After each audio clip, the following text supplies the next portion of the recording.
Oh, sorry, I didn't realize.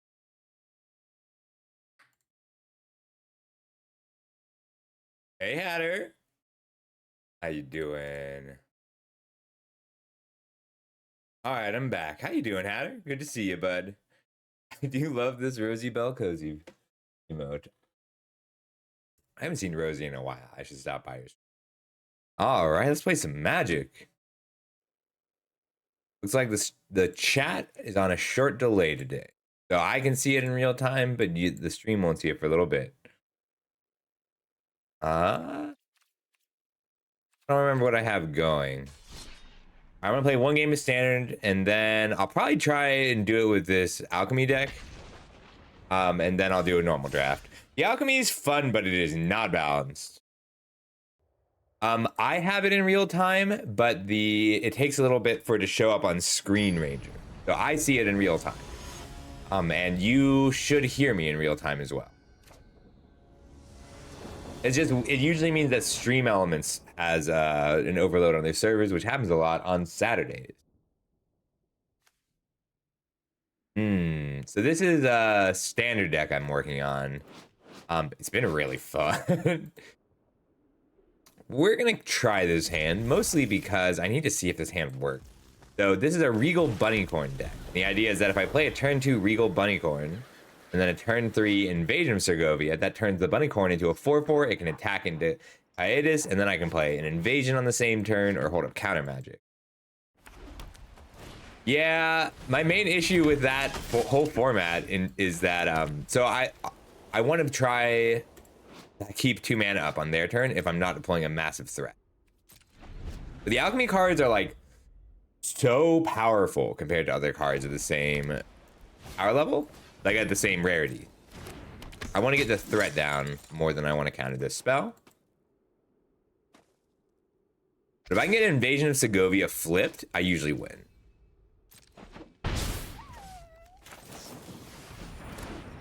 Like this mono white aggro. Cool. I do like to hold Iganjo for this, but I run an extra copy of Iganjo just because that's actually just useful as a removal spell for me. If they don't have a removal spell for the Fairy Mastermind this turn, I get to flip this, and then everything gets pretty easy. I do want a 4th land. Adeline's a problem. I'll probably trade with both recruitment officers if they attack with both recruitment officers. Ooh, awesome. Unfortunately, Adeline is vigilant, so I can't really kill her with the Emperor.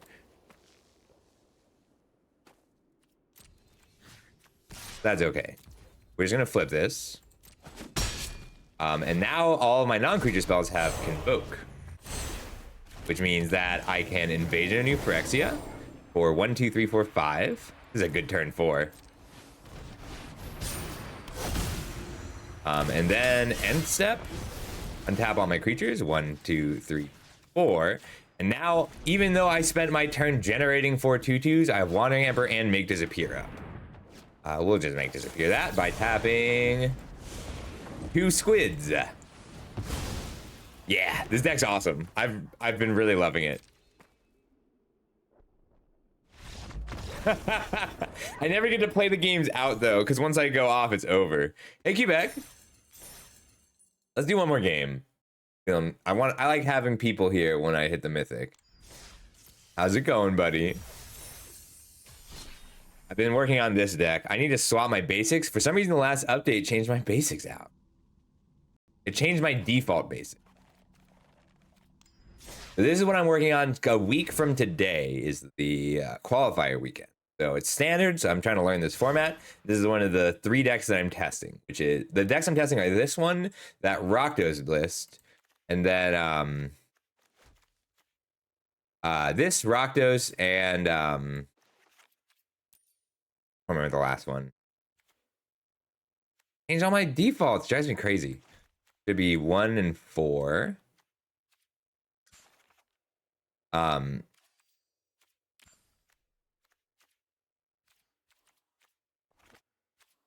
Change my defaults. So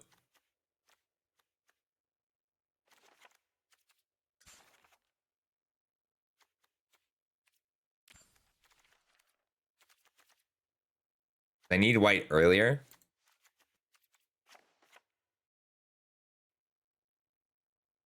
Isn't is the jump in today?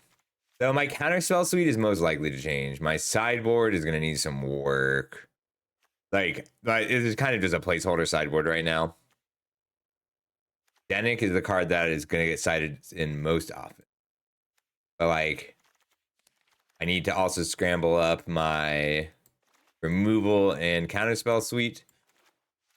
But I've been having so much fun with this deck. I think I want to be on the 4th Make Disappear because of how often I hold up Virtue, Make Disappear, Fairy Mastermind, Make Disappear. All right, one more game, and then we're drafting for the rest of the time.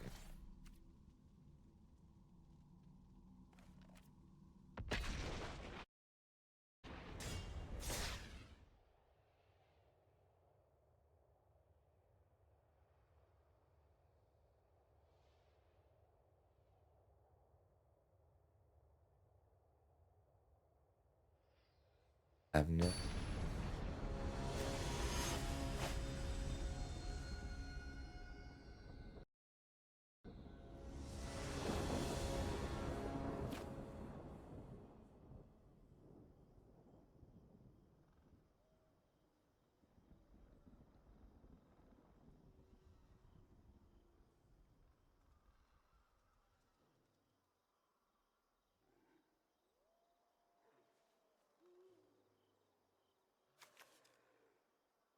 Can I keep a hand with just a Bunnicorn and no 3rd land? I need a way to generate tokens if I'm going to keep a Bunnicorn. We'll keep it. I have not decided how I feel about Spell Pierce yet in this. I think it's generally solid. But with this hand, I want to go turn 2, turn 3, turn 4, which means I need blue-white, so Spell Pierce gets put back. And I get to pass with Virtue into Protect. Ooh, I like Bunnicorn turn 2 against a lot of decks. Against this deck, I probably want to try and get Bunnicorn to not be... I want to get Bunnicorn bigger. Like, I want it to be out of a cut-down range.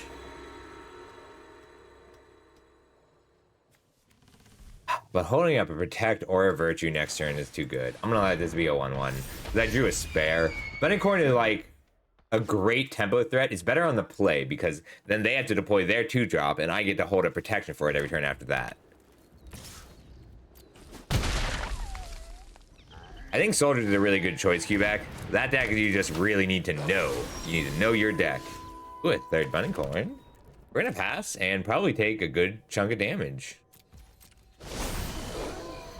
I forgot about making it night. We're taking a lot of damage right now. But that's okay because we get to protect.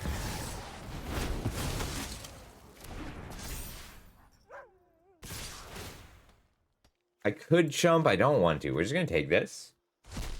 Then I can start blocking. Yeah, the mono red matchup's a little rough. It's a lot rough. I could put down 2 Bunnicorns to flip this back to Knight. Or Bunnicorn hold up Virtue.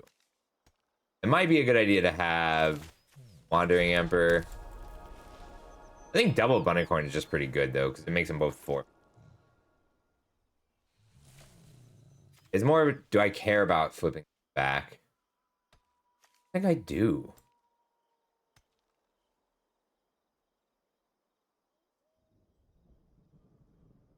Ember might just be strong here. Lets me make this a 4-4. Takes 7, but I can jump block. Pass. Having access to Emperor, a little too valuable right now. And I'm no longer the aggressor. I'm going to be a combo deck. I like being able to toggle between combo, control, and aggro. Different situations.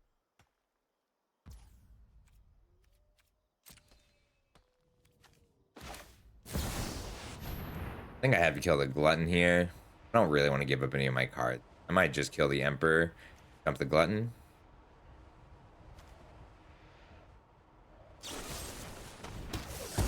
Rude. I'm not overconfident. Oops, that was the wrong ability. May your blade strike true. That's fine. I'll take 3.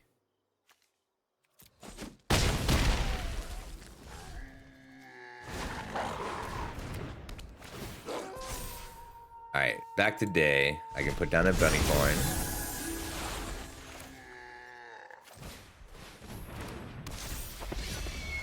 Another 2-2. Get the bodies up. Cards to me. And I can instant speed virtue.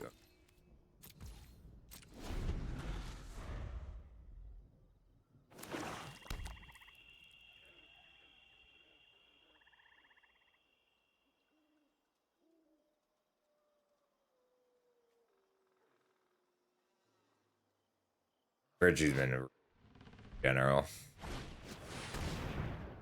For each creature with power 2 or less.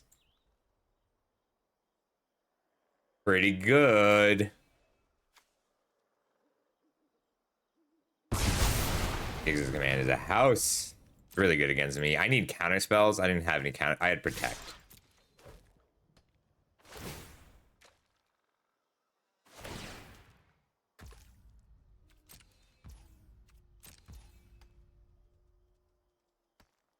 Can try and virtue this next. So I can virtue now and block. Then I Ganjo the land and hope to draw really well. But I think he's got me here. Hey, top score. We're just about to switch over to drafting.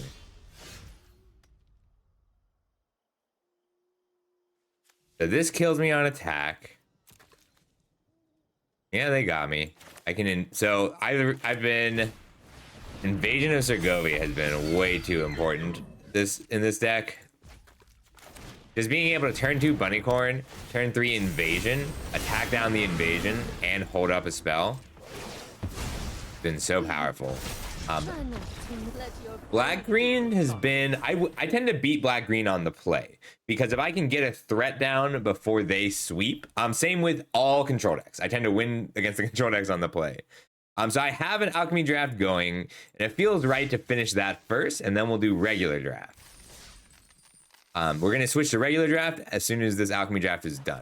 So this is a solid deck by regular standards. But the alchemy draft cards, the individual cards, have been so ludicrous that I'm almost considering bringing in Ariad's Whisper, just because they're so powerful. So this is a Season of Growth deck with a very light splash, pretty much just for Restless Cod.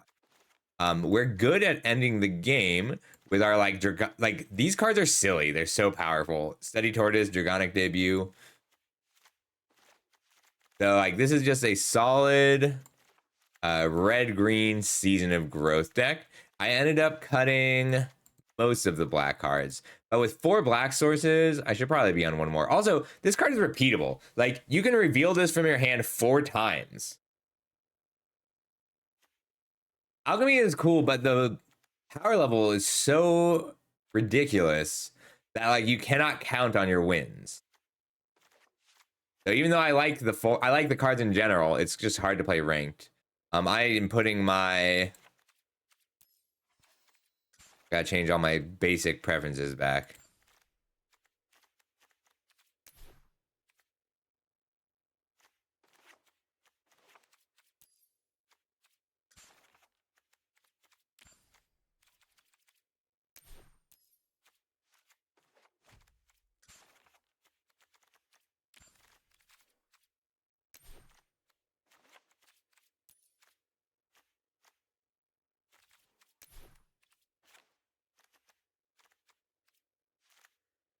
All right, what can I change here? I can put in the apple. Then it would be my just Callous Sellsword. I kind of up on the apple for alchemy. Just that's how good the cards in alchemy are. But in terms of removal, 1, 2, 3, 4, 5, 6, 7, 8, 9, 10, 11. I'm a little high on my non-creature spells. I think Bestial Bloodline is getting the axe for another creep. Just to make sure I have enough creatures to cast things on. Or a Candy Grapple just for one more removal spell. In terms of creatures, it's pretty much got to be the Witch Stalker. We're pretty good at turning it on.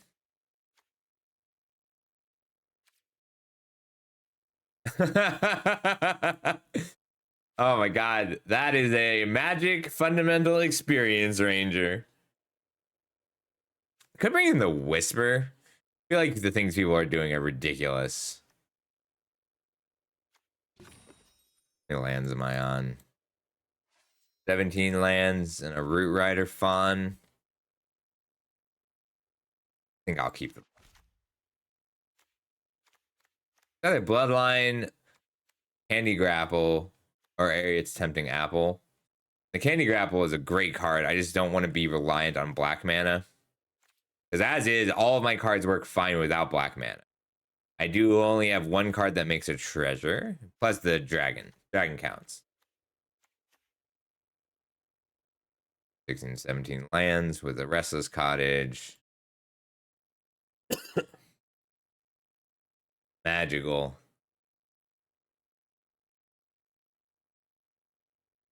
Candy Grapple might just be too good. 1, 2, 3, 4, 5, 6 removal spells. 7 removal spells.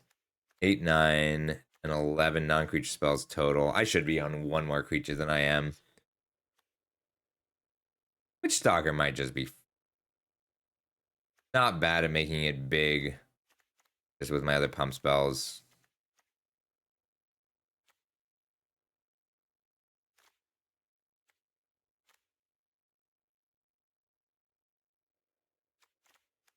I'm gonna take the apple.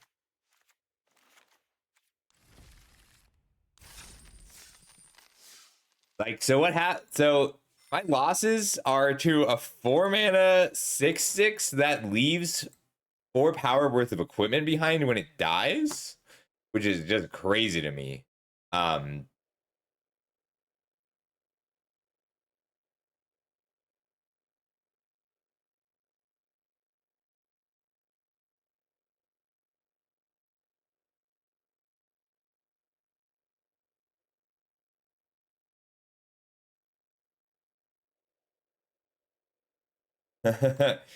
Yeah, and like it's like a 2 mana 2/2 Rex Sage, and there's a 2 mana 2/2 that grows. I mean, this Tortoise is ridiculous. Like, this card is ridiculous. Like, being a 2 mana 2/2 or a 5 mana 5/5 or an 8 mana 8/8, so silly. And it has fire breathing. On the draw, I'm gonna keep this. I'll play the air if I have to, and if I don't have to, I'm just gonna start using it. And it looks like I might have to, just on them starting with a mountain. Let's see what else they've got. Like, I have enough removal that I'm pretty comfy. All right, so they didn't show me anything, so I'm not gonna play anything. Because Torch kills most of what they could play this turn, and I want to get this up to a 5/5 for 2 mana.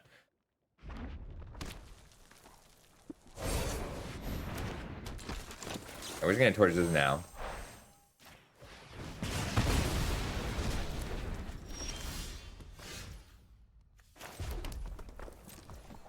This is awesome because I can make this a 5/5, then season and air in the same turn.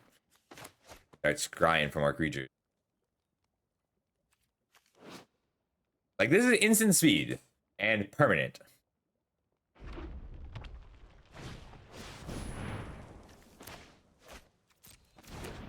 Probably kill the mouse. We'll see. Yeah, now it's just a 2 mana 5/5. I don't think I need to make it any bigger than that right now. Like, I could get it up to an 8/8, but it's more important that I have a creature in play so I can start cursing.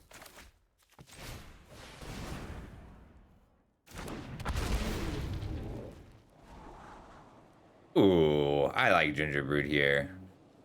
Even if I'm just fighting a mouse, it draws me a card. This has a target, so I can take out 2 tokens with 1 torch the tower. Ooh, Witch Stalker Frenzy. Right.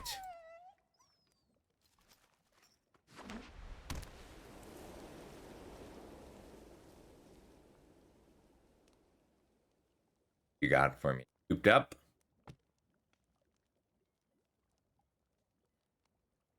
Yeah, I think that's exactly right, Ranger. Like, against Witch Stalker Frenzy is the one card that deals 5. There are also cards that I don't know about. Like, I don't know what the alchemy cards are. Every time I look at them, I'm like, wow, that's ridiculous. What a ridiculously high rate card. Yeah, I'm okay with this, though. Like, they spent 2 premier removal spells to deal with my creature. I just get to go Ginger Brute. We'll keep that. Fight my 2/2 to your 1/1.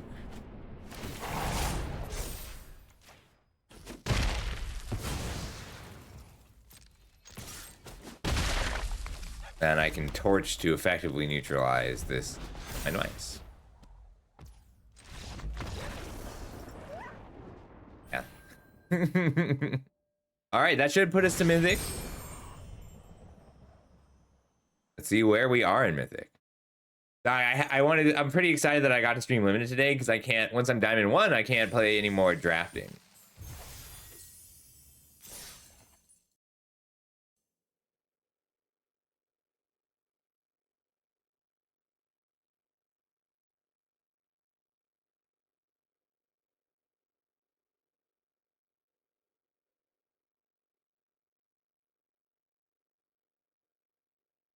I didn't put my card ratings update in the title. One sec.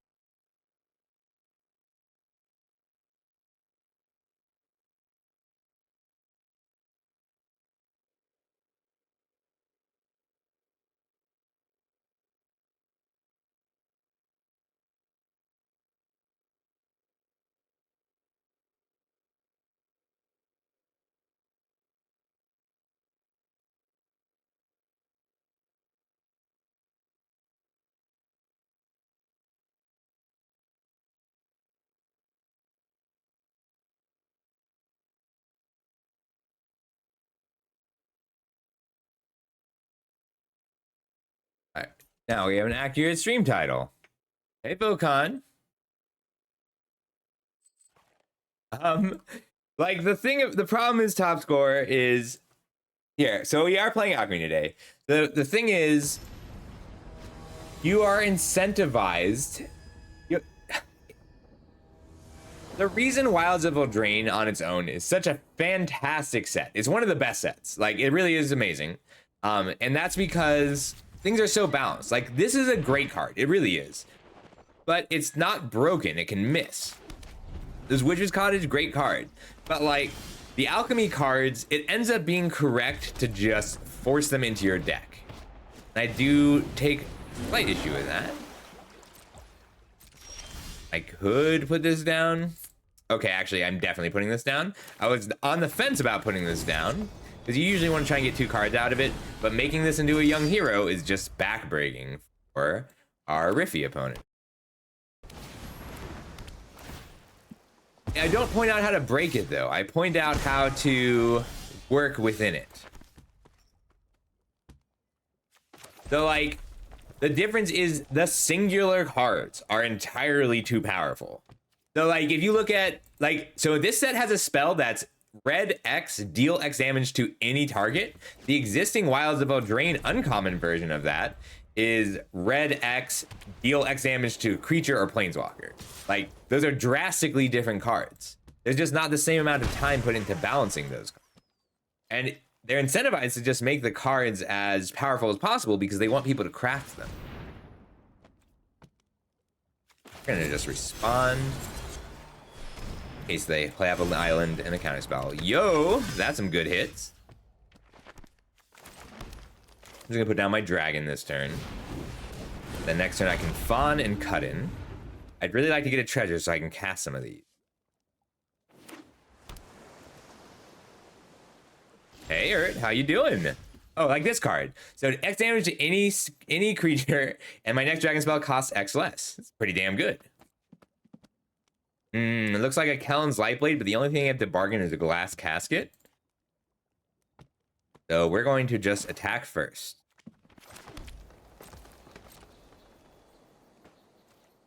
Yes, getting the attack is very important because I need this treasure to cast the Talion's Messenger this turn. Or I could curse, but I'd rather play out the Talion's Messenger. What are they doing with 5 mana up? See, that's another, I don't, there are unknown unknowns. Yeah, what are you building? I'm just working on a Danitha deck, the Aftermath Danitha. So I'm trying to get, I have 3, 6, 7, so I'm trying to get them to 6 life so I can Draconic debut. All right, what does this do? So singular card. You conjure X auras into your hand. Put any number of aura cards from your graveyard or hand onto the battlefield. So this is instant speed. Draw 3 cards that attached to a 6-mana 6/6. Like, what comparable Wilds of Eldraine card is there? Rough Triplets, Goose Mother, but those are even just single cards at sorcery speed. So if they bargain away this Glass Casket, they get their Talion's Messenger back. That's cool. Yes, also face. So I can no longer compete with them in card advantage. Yep, Take Flight, great reasonable card to have in a format that is this grindy. No blocks.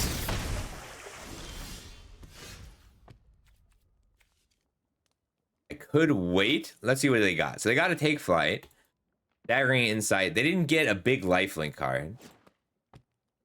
I think I just have to kill this. I could borrow it.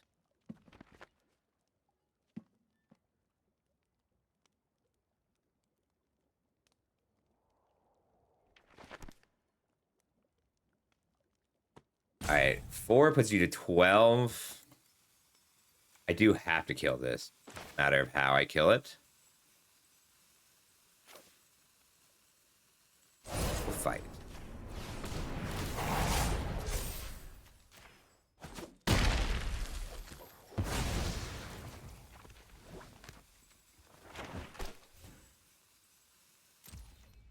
We're gonna get in with both and just cast Transmuter as a 3/4. That puts you to 10. We're just going for a Draconic debut this game.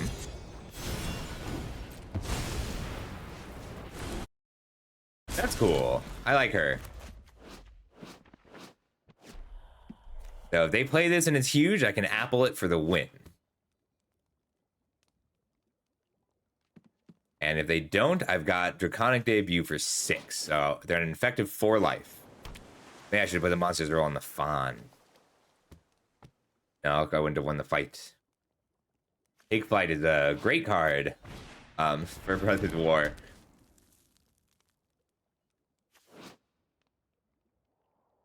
Looks like it's all older ones. That's cool.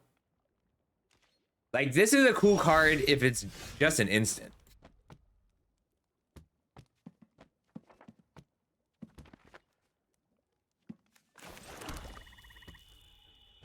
All right, so they have an instant of some sort.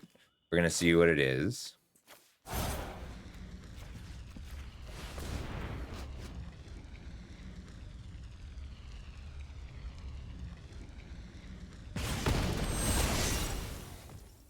Maybe a Light Blade, but that's okay. I just need to hit him a little more and try and debut them for the win.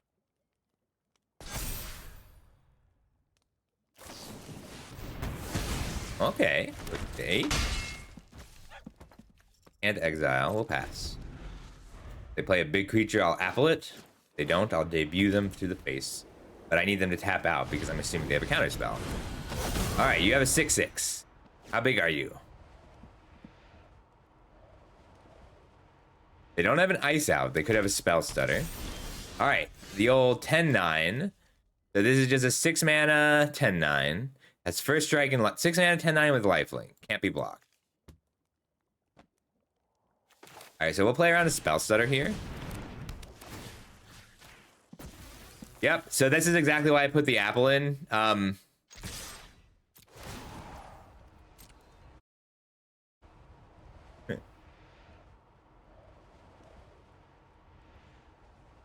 He's trying to figure out if you can Light Blade anything else.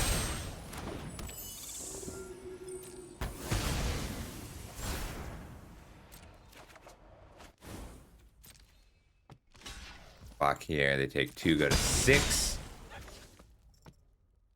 Debut them down to 3 or just air. I'm gonna pass.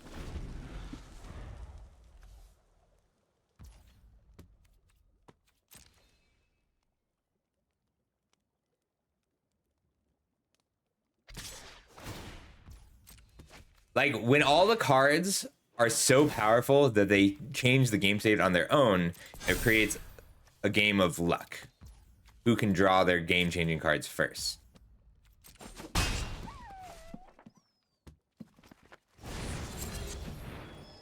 That's game.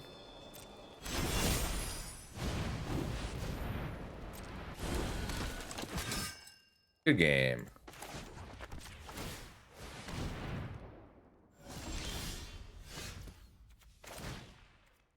Five, six. Oop. But yes, it is silly that I can just kill you outright from end life, which is what I was gonna do. I'm okay with it. Like, I am playing with the broken alchemy cards, and I'm good at playing to what I'm getting. But you can also just get blown out by a ridiculous bomb more consistently than usual. So when you are starting out, it is fine. Alchemy is cool, but it is an annoying thing. So, like, if you assume that we, there we go. If you assume that you will just randomly lose to an alchemy card 1 in 5 games, you cannot rank up. Like you don't rank up at a 3-1, like with a 75% win rate. You will still lose ranks. Is nobody in the normal queue right now? That's too bad. We can talk about the alchemy cards if you'd like. I'm very happy to do that.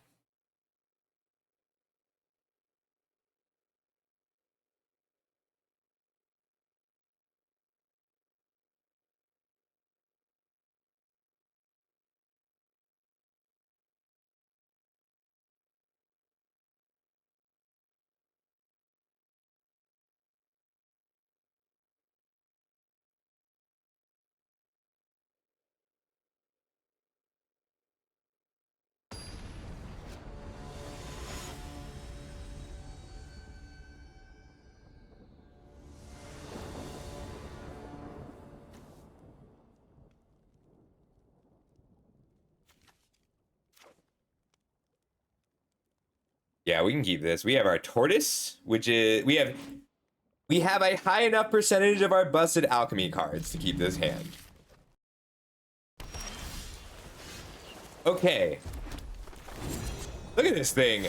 It's just a 1 mana 1/1 haste on attached to a 5 mana at least 4/4. Like, look at how this. We're so far away from Raging Goblin. I love the flavor of this card. Bounce my rabbit.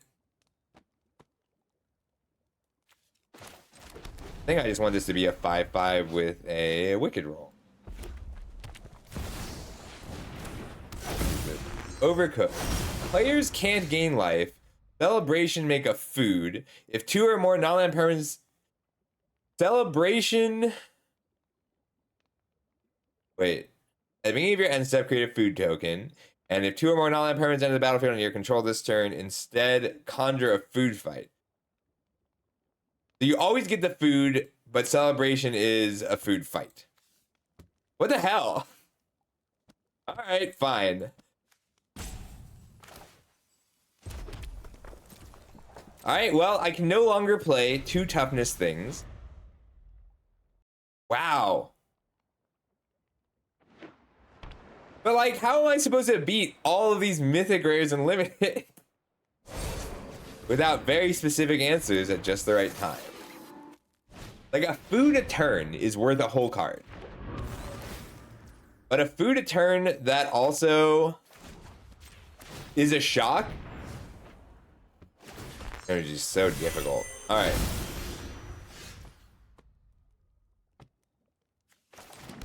I just have to flood their permanents. Hope they don't have a specific answer.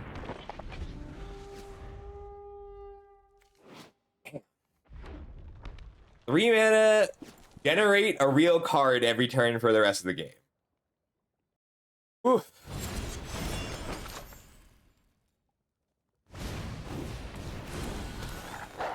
All right, there's a second food fight. So they now have 4 lightning strikes on their side of the board, including the living lectern. Or is this non-creature? all artifacts. So living lectern also does it.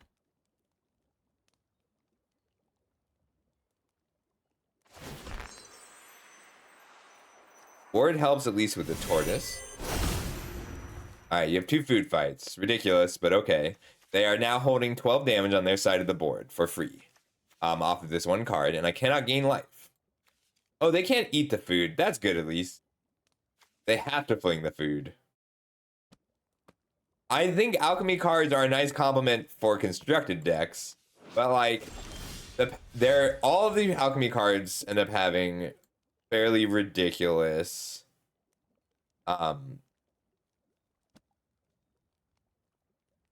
everything. All right, so I need to just win this ASAP. But I can, the ward here is incredibly valuable.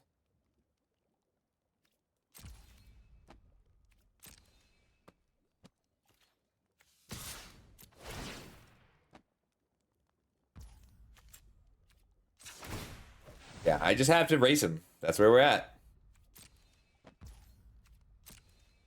So they have to spend 2 permanents and 4 mana to kill my heir this turn, which means that getting this tortoise up to a 7/7 with a devil. So Curse of the Werefox, Minecart Daredevil. Means that I attack pretty cleanly through what they've got, and then I get to untap and Dragonic Debut. That's how I ought to win. But with the 3rd land, they get to kill both of my other creatures without having spent anything. Yeah, but I consider this card to be utterly broken. I consider this card to be utterly broken. I consider this card to be utterly broken. So, like, it ends up coming down to who can draw the most broken cards. Alright, so that's 3 food fights. So they're at 4 damage with 1 food fight. This has ward, so they can shoot here or here, but they can't block this.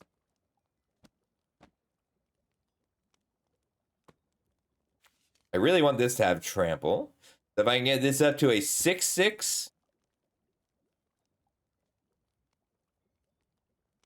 And get it up to a 6/6 if they eat.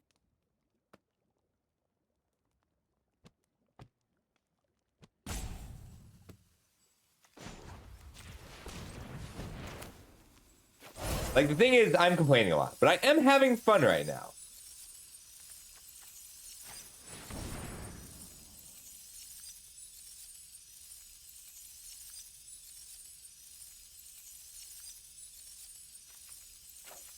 This is a 6/5 generally. 6/6, 7, 8, 7. Not gonna have trample, and that's okay.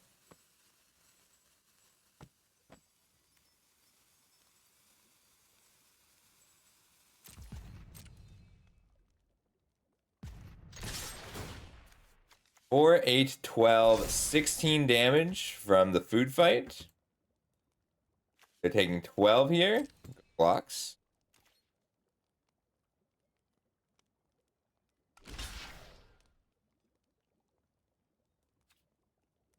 I'm okay with this because they can't throw the f at me now.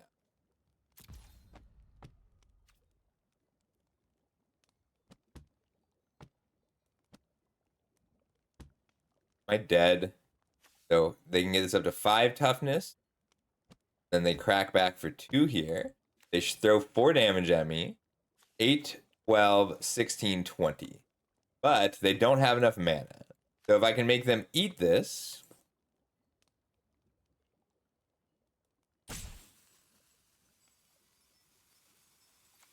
Six. Go for lethal next turn. A red mana. I shouldn't have pitched. Oh, I didn't pitch the mana.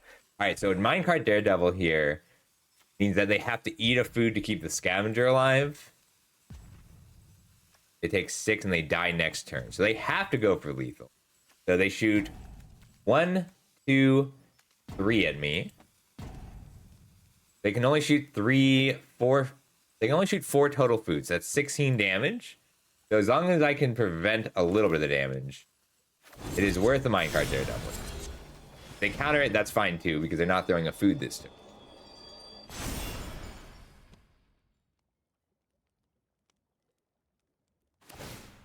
Yes. Them eating a food is good enough for me right now. Like, I need to change them. So they are trying to throw enough food at me to kill me.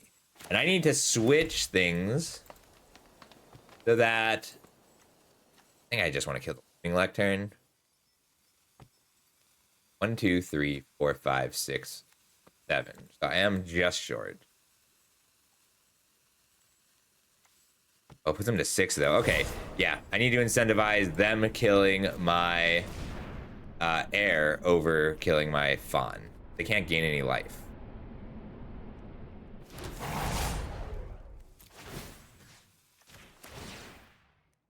So now they can only shoot for 8 damage, 12 if they make a food on end step. They need to throw 2 food at the air to live. Which means I get to untap and shoot for 6 damage with Dragonic Debut.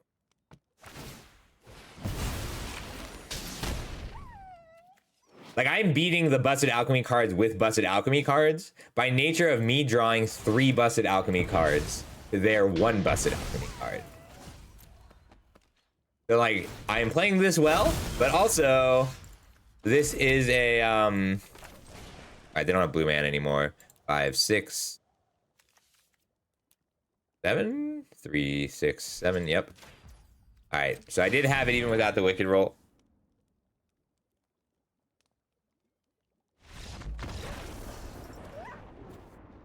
Don't you find...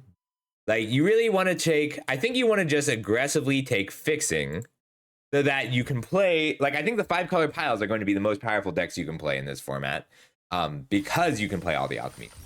And all the Alchemy cards are just generally more like... Excuse me. They're just more likely to be 2 for 1.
So I have 90 minutes left, then I'm going to do magic, and then I'm going to do something shooty.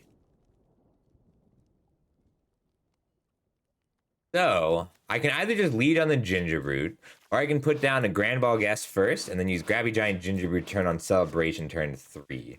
And it matters with what land they play, because if it's a mountain, they're a lot more likely to have a Torch the Tower.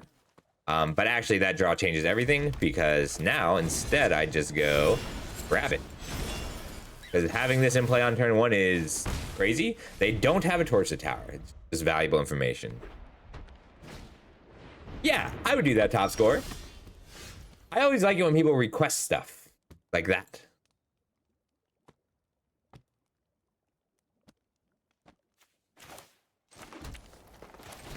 I'll play Grand Ball Guest of my own. They can't really make this attack without a strong blocker, just because letting me grow my Tortoise is a recipe for lots. But like a 6 mana 5/5 with Ward 2 is, oh no. Yeah, we're snapping that off. Godric is too big of a problem. Like, Godric is on the level of the Alchemy cards. I'm actually pretty surprised they made that attack. Season of Growth was not a bad draw because it lets me generate card advantage and dig for my Busted Alchemy card. Like that. That's a Busted Alchemy card. Alright, I'm at 3 Busted Alchemy cards this game. That's a good spot. And this isn't a Busted Alchemy card, it's just a bomb. Ooh, here's another bomb. Not a Busted Alchemy card, just very good. I think I might have to Dragonic Debut that.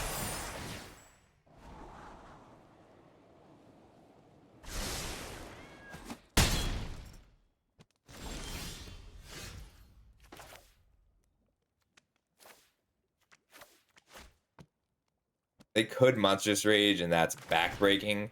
I think it's too important to play around. I don't think they have a Monstrous Rage because they didn't have a pause on my first rabbit. All right, we're up to 6-6. That is out of range of most of what they can play. Dog, how you doing, dog? Yeah, buddy. What are you up to today? Oh, I got you. I know.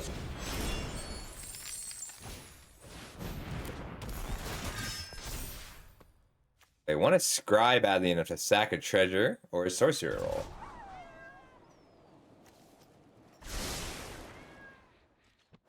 The regular old 5/5 off this Draconic debut.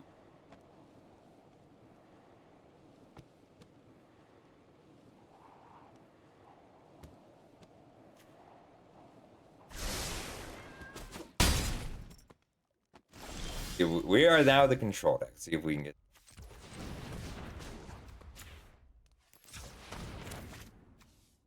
So I'm gonna turn this into a dragon, and then I get my Draconic debut. It's the old 1-mana 5/5. I could use a land. Just down. We'll pass. They have a Witchstalker Frenzy. It hurts, but it's not the end of the game.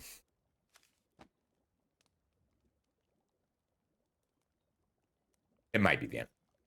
But it's just tough for them to Witchstalker Frenzy pre-combat to get this trample.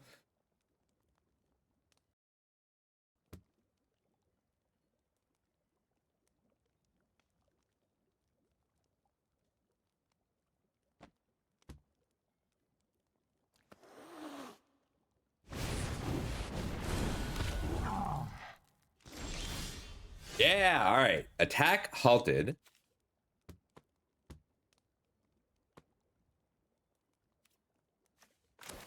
Let's just get the tortoise down this turn.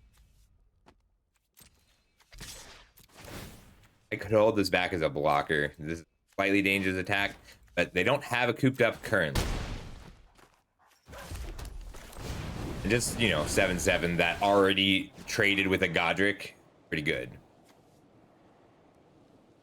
I want to be able to Witch's Mark, trigger the Season of Growth, start attacking with a Gingerbread as well.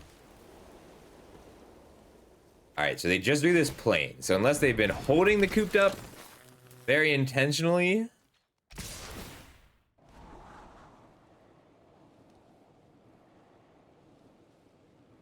think it's most important that I eat the giant.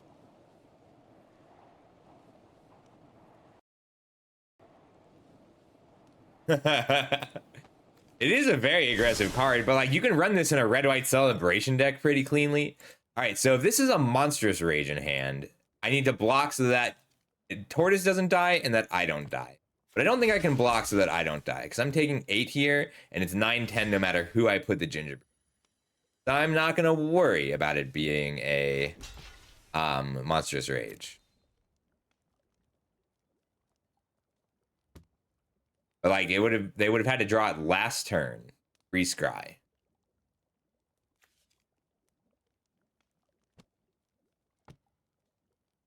It could have just been scry to the top, and they can. Ooh, Light Blades. That'll do it. All right, well they're not dead. I dead? I can block these two creatures. Take 4.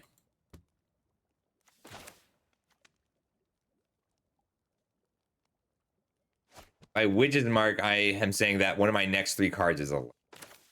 I think that's pretty likely.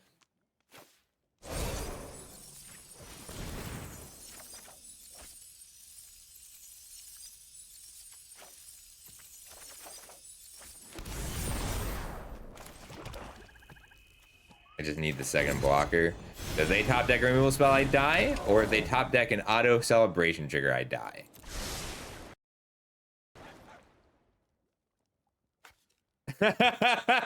Well, yeah, that's kind of true, Ranger. It's to the point where I can pretty much count on it.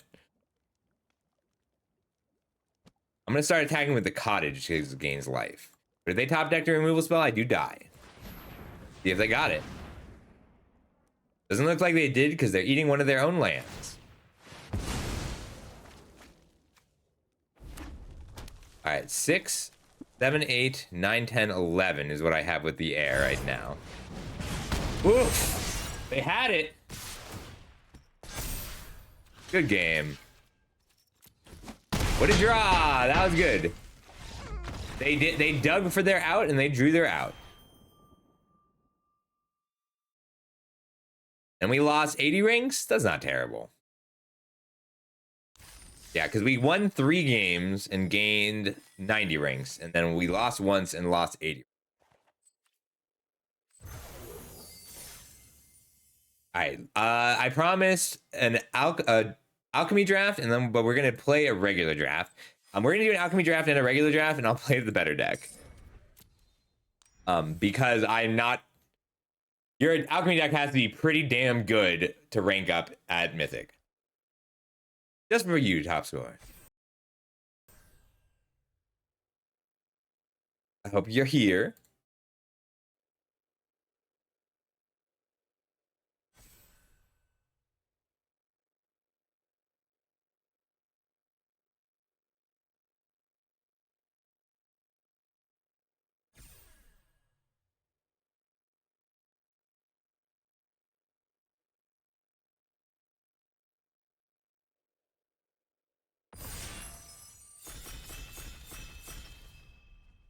All right, here we go.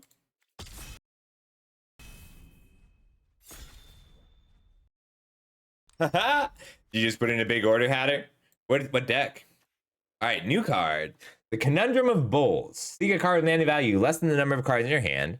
Seek a card with mana value greater than the number of cards in your hand. Count the number of cards in your hand. You may cast a spell. Okay, this is not a busted alchemy card. It's just a normal alchemy card. We're still going to take Prodigy, because you always play Prodigy. Like, I'll play it in a green deck. Out of this pack for alchemy, these are the best cards you can open. Edgewall in and Brave the Wilds, because they let you be 3 colors. They let you play your busted alchemy cards. But, like, what alchemy did is turn this into a bomb-oriented format. I mean, it's Memory and Deluge without flashback. It's also hard to control the number of cards in your hand. Like, if you have specific bombs to dig for, it's cool. I like green, but really everything works. It's just mood. All right, Flash, Bargain Flying. ETB, when it enters the battlefield. Okay, that's hot. This is really good. It's a good Flash Fairy. There's also a Hearth Elemental, which might be better. But we already picked a blue card, so I'm fine committing a little hard to blue. Alchemy also balances blue a bit. We pass the blue rare, but it's not a good signal. Hearth Elemental is a great card. Yeah, sure thing, dog. So I'm gonna do this draft and then a premier draft. Well, actually, yeah, we can do it right after this, dog. All right, I can take Ruby or Graceful Takedown, and I think on preference, and Spellstutter is also solid, just because it is good in the Talion's Throne Guard deck in general, but Graceful Takedown is a powerful green card, and I don't want to exclude green if I can. There's some good white cards, but I want to make sure that I can play my Busted Alchemy cards. So it's Takedown, Sweet Tooth Witch, Grabby Giant, and Spellstutter, and that's just mood. So, like, do I want to be fairies? Do I want to be a grindy deck? With a Prodigy, I kind of want to be a grindier deck. I'll take the Graceful Takedown. Potent Hands, Torch the Tower. All right, a pick 4 Torch the Tower is compelling, but I'm just going to take Edgewall in for the fixing. Spellstutter is also great. Like, I'm not actually committed to blue yet because I could end up still just splashing the Ingenious Prodigy. This is a cool card. Flash Flyers are always fun. Like, it's not particularly powerful. All right, dog, right after this is fine. Yes, I think that's true, Ranger. Like, some of the counter spells are great. So, like, I lost, one of my last losses was to that 4-mana 2/2 that conjures 2/2/2 equipments onto it. Brawler's Plate and the Steel Claw Lance. And so then you kill it, and they're still up 2 equipment that they didn't have to spend any space on. Ah. Cut in pick 5. Stab Wound. Spell Stutter. Well, with the tiny flyers, I do really like cut in.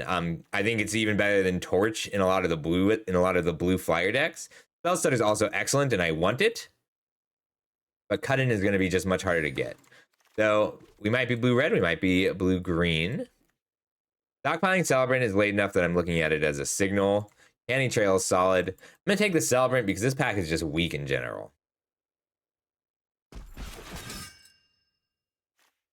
So like I have not chosen my colors yet. I am open to whatever ends up being available. Which I will probably collapse with an alchemy card.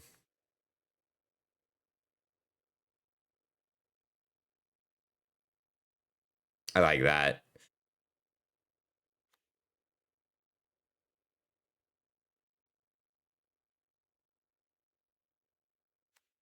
I really like cut in. There's so many different versions of it. Like we're gonna see this on dancing cards. I'm surprised we didn't see a Doctor Who one.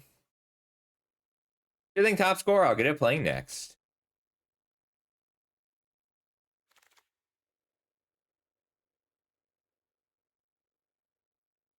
All right, so it's either Brave the Wilds or Cooped Up, and pick 7 Cooped Up is a solid signal, but so is Brave the Wilds. I think I might take Brave the Wilds instead.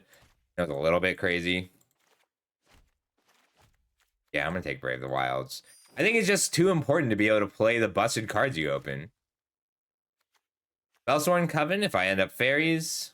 Spreading Seas because it's annoying. Voracious Vermin is solid. Like there's 2 black cards and nothing else I really want in this pack. I think the Spreading Seas. I think that might be a little better in this format. There's another Brave and a Spell Stutter. I'm gonna take the Brave the Wild. I take the fixing really high in Wilds of Eldraine, and like it's just going to be better here. So like I am actually not committed to anything yet. Like I might not play these cards, but I will play these green cards and whatever else I get. And then we'll see what's open. Sultai Fairies is good. I'm up on the Alchemist or when you have the draw spells, and Moats is fine.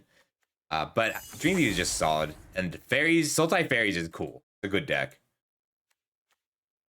And I'll still splash Cut In. I'll still splash Ingenious Prodigy and Cut In if I end up black-green. Like, I will splash both of these cards in my otherwise 2-color deck. Spell Stutter. Awesome. Oh, really late Totentans. Black, green, blue, red. Take a Totentans. Just in case I open a Goblin Bombardment or something that meshes well with it. Like, it's just such... A pick 12 Totentans means that nobody else is black-red. Grim Surge versus Spell Stutter. Alright, so it could be fairies, we could be rats, we could be 5-color pile. But I like the options. Oh, what does this do? Alright, Golden Opportunity. Conjure a Gilded Goose. Tap an untapped bird. And sacrifice an artifact. Conjure a Golden Egg. That's cool. That's super cool. Other options are Cut In and Heart Flame Duels. Heart Flame Duels is quite good. But I kind of like this Golden Opportunity. Like, it draws you 2 cards if you have 2 foods. And Gilded Goose making a food every turn, just good in general in this format. I assume. I assume it's still good. Other options are Two-Headed Hunter and Cut In, but I want to play Golden Opportunity. Are we a Moonshaker Cavalry deck? Alright. Target opponent gets a boon that stuns a creature. That's so good. I could use creatures of my own still. Looks like we're Sultai. I mean, it's a monstrosity pick. I could take just the fairy because it's a fairy. I think Minstrosity does a lot, and I think I'll table one of these 2 cards. I'm going to take Minstrosity here. Yeah. I should be base green if I can help it. Opius Sprawl easily. There's also Tortoise. Tortoise is very good. But Utopia Sprawl, I think, is still better. What do you do? High Fae Prankster. 4 mana, Flying Death Touch, 1/4. Exchange target creature's base power and toughness with another target creature's base power. So you swap base powers with creature, or become a 4/1. That's hot. Alright, we are committing to Sultai. We'll commit Sultai. Vampiric Rites, Spellsworn Coven, or Dream Thief.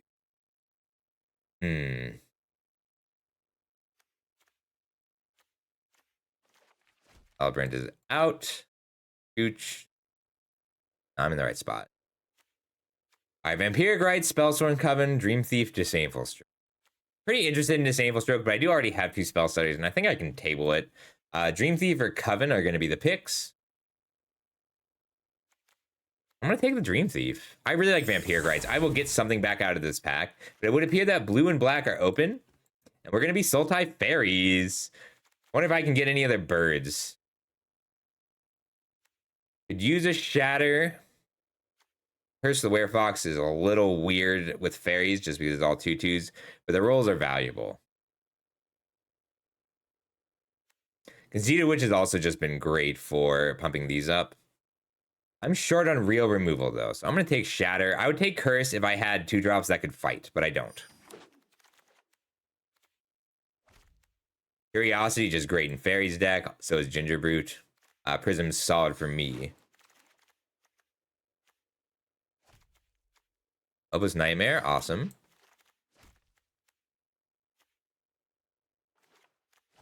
Removal. Leading Moats. Doesn't quite make the cut. Vermin or Rat Out? I'm probably still going to play the Totentans.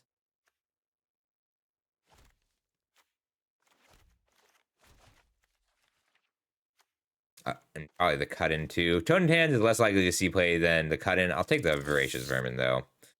Card does well on the ground. And a lot of power on one body.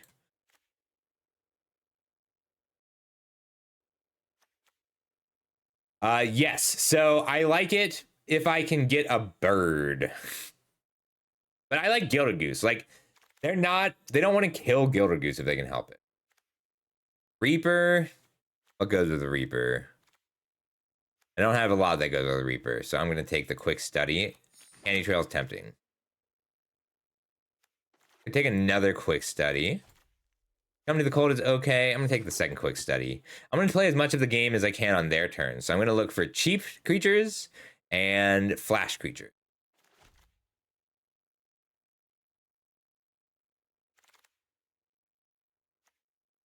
Ooh, Sprite versus Assassin. I'd also be interested in a Bestial Bloodline, but I still only want the 1. I have enough card draw that I want to try and max out on cheap threats. If I get another bird, I'll run the Golden Opportunity. Not really a Water Wings deck. Ooh, this is likely the Likeness Looter or the Gingerbread Hunter, but all right, during your first 2 turns of the game, it's tapped if you're a starting player. Otherwise, it's untapped. Whoa. That's really good. That's going to change a lot of historic games. I don't know if it's better than the Likeness Looter for me, or the Gingerbread Hunter, or the Candy Grapple.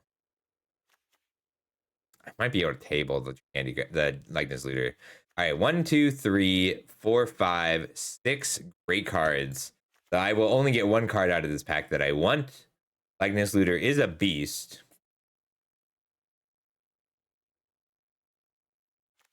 I think it's got to be Gingerbread.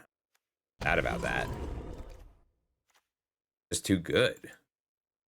Oh boy, 2 mana 2/2 that has a Disenchant attached straight up. That just better than a Monstrosity or a Curiosity. It might be.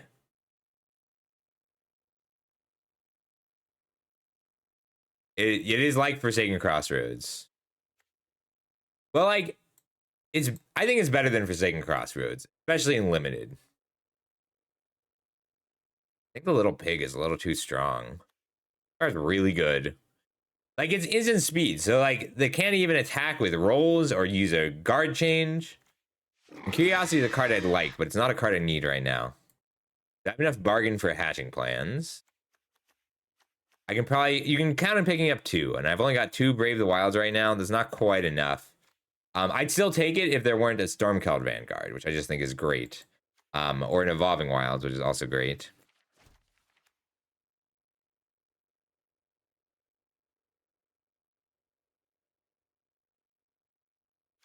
Conceited Witch, Vanguard, Bestial Bloodline, Evolving Wild. I'm gonna take the Vanguard. It's just such a beast. I like the first copy if I don't have any, I love Not Dead After All in this deck.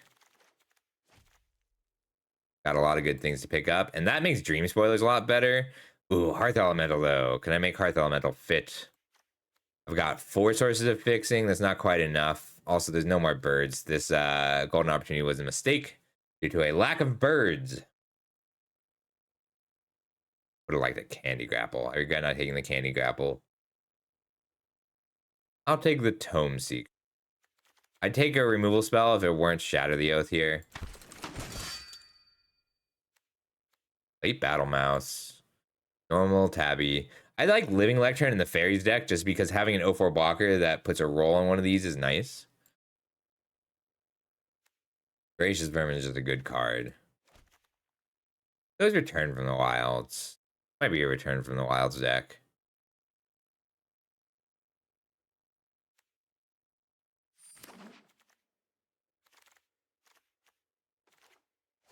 Alright, Cooped Up, Evolving Wilds, Stopgap. I could use some, but I'm not good at casting Up.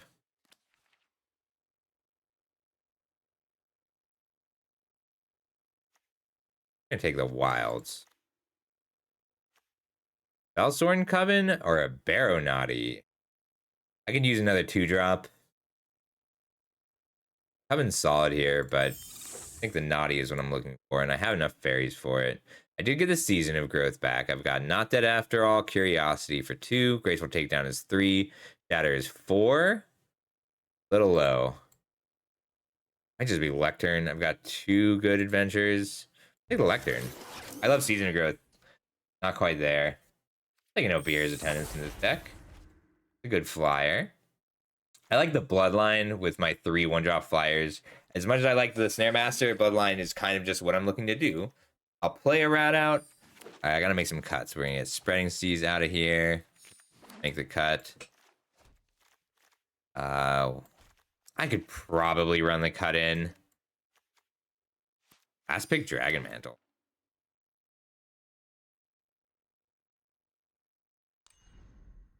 All right, we're just gonna be Sultai Fairies. Should be fun. Cut the cut in. Full tempo. Deal with what they're doing. Do it better. Their action. Tricks. Card advantage. Action. We are low on actual removal. I should have taken that Candy Grapple. Targets for the Tome Seeker are pretty low. They pick up adventure creatures, just instants and sorceries. Yeah, I want to put down early creatures, power them up, keep hitting.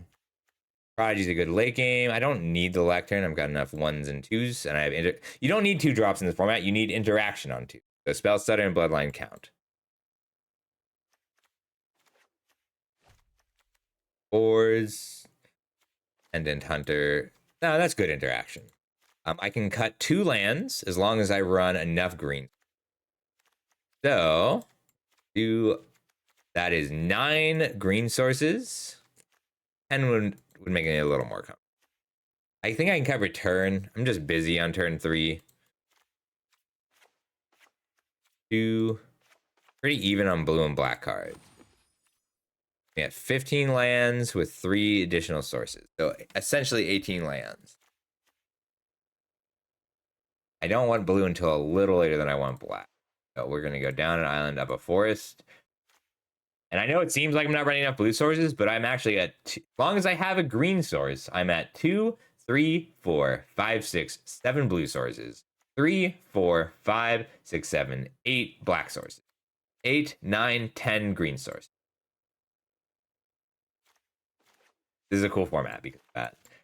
I could go 16 lands, 2 Braves, and a Sprawl if I had looting, which I don't really.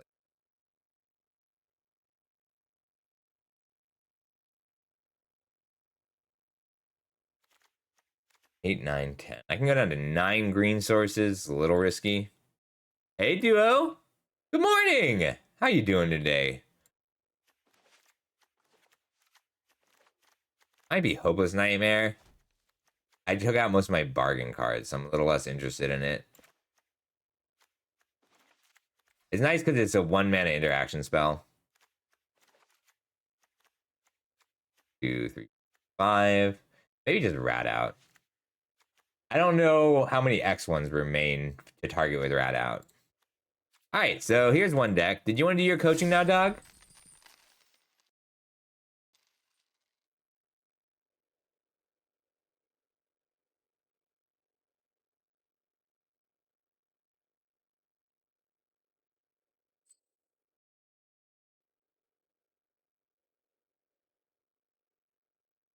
Oh, you're already in the server. Hey, buddy.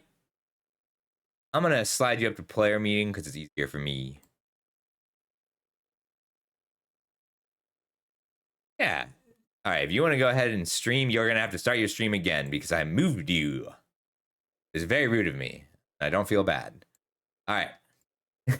You want to be heard on the stream today? Alright, let's get you. Oh, not that one. I gotta actually turn on your stream first.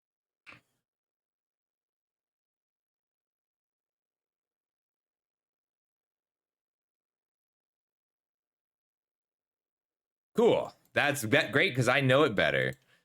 Yeah, I'll play that too, top score. Just not yet.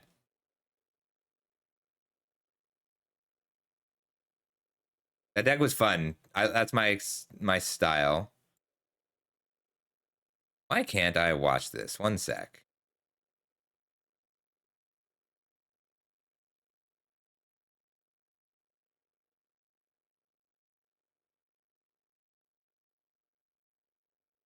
What is this called? Just player meeting. All right, one sec. We're gonna rebuild this scene.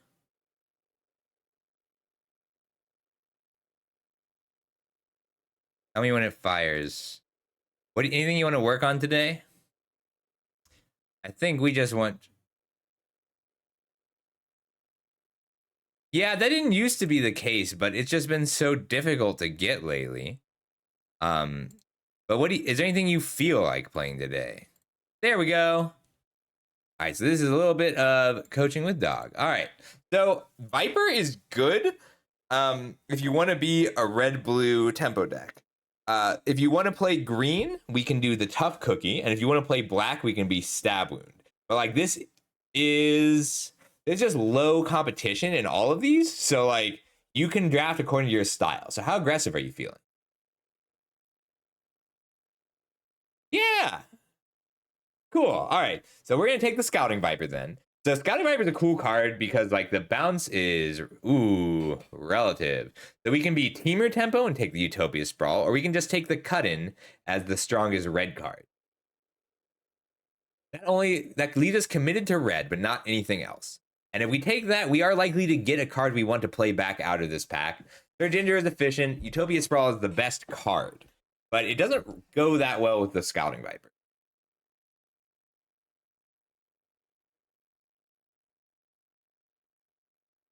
Ah.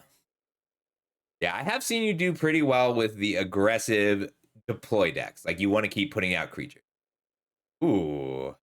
Imidane's solid. It's just a good card. Like it's a 4-mana 4/4, which that's just kind of what this deck wants. There's also Callous Sellsword. And this is cool. So this is a cool pack. So this is pick 3.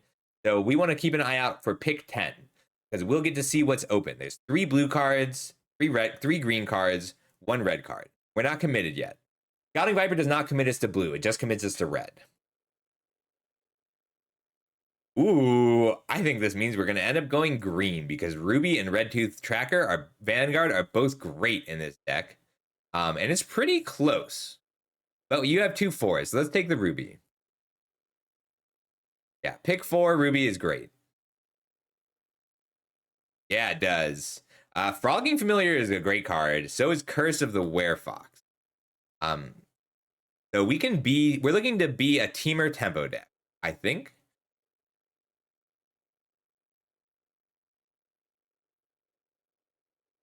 Yeah, but there's an Up the Beanstalk and a Curse of the Werefox in this pack. So, like, aggressive green might be cut, but green is not, at least.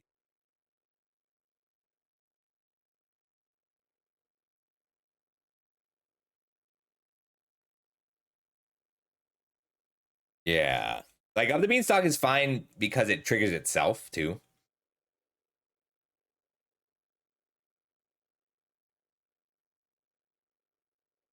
Oh, sorry. Evolving Wilds, Gingerbread is also good here. We can build around it. Like, Gingerbread with a young hero roll is just a great way to win the game. Yep. A 4/4 unblockable is a real clock. Your opponent has to respect it. We could take another Gingerbread or Spell Stutter if we want to go blue. Green might be a little cut. Corvald Noble Thief is kind of a trap. I don't think that card is worth it. I think we just take the Gingerbread. Like, Spell Stutter is also good here because a lot of the time you'll want to play a Gingerbread on turn 1, get a young hero roll on it, and protect it. Yes. So cut-in is still the best one. If we can get as many cut-ins as possible, cut-in Gingerbread is great. And we are actually not committed to blue or green, but we have the options. Ooh, I think it's Picklock Prankster. I think that puts us into blue because that card is not it's not the best card for you. It's not terrible, but it's a very powerful blue card in general for blue, green, blue, black. Yeah, and it draws you a card, but that's a very strong signal. So passing that tells other people that blue is open, and receiving it tells you that blue is open.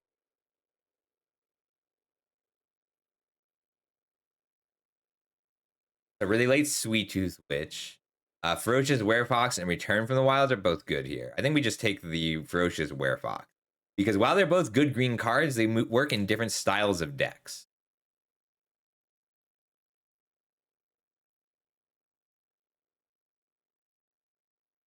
Yeah, like you want to be um playing huge things. Ooh, so Up the Beanstalk tabling is a ridiculous signal. And Troyan, that deck is open, and Minecart Daredevil is just good. But I think we can take Up the Beanstalk here and try and move into a slightly bigger green deck. Yeah. Yes, but we actually just have not decided yet.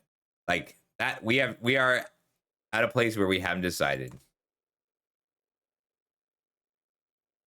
I like Deeping Ambush more. Ice Out is solid too if we end up blue. Yeah. Yeah, take the green card for the sake of taking the green card, but yeah, we are going to end up being 2 of these colors. Take the Candy Trail, and we haven't decided which of them yet. There's a Sir Armand or a cut-in. I think it's just an easy cut-in here. We have 2 Gingerbreads, 2 cut-ins. What a great way to win the game.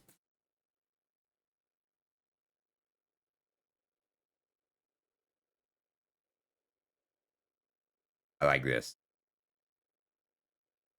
We'll probably get a Spell Stutter back. Ooh, 3rd cut-in? I like that. Cut-in is so good. What a magic card.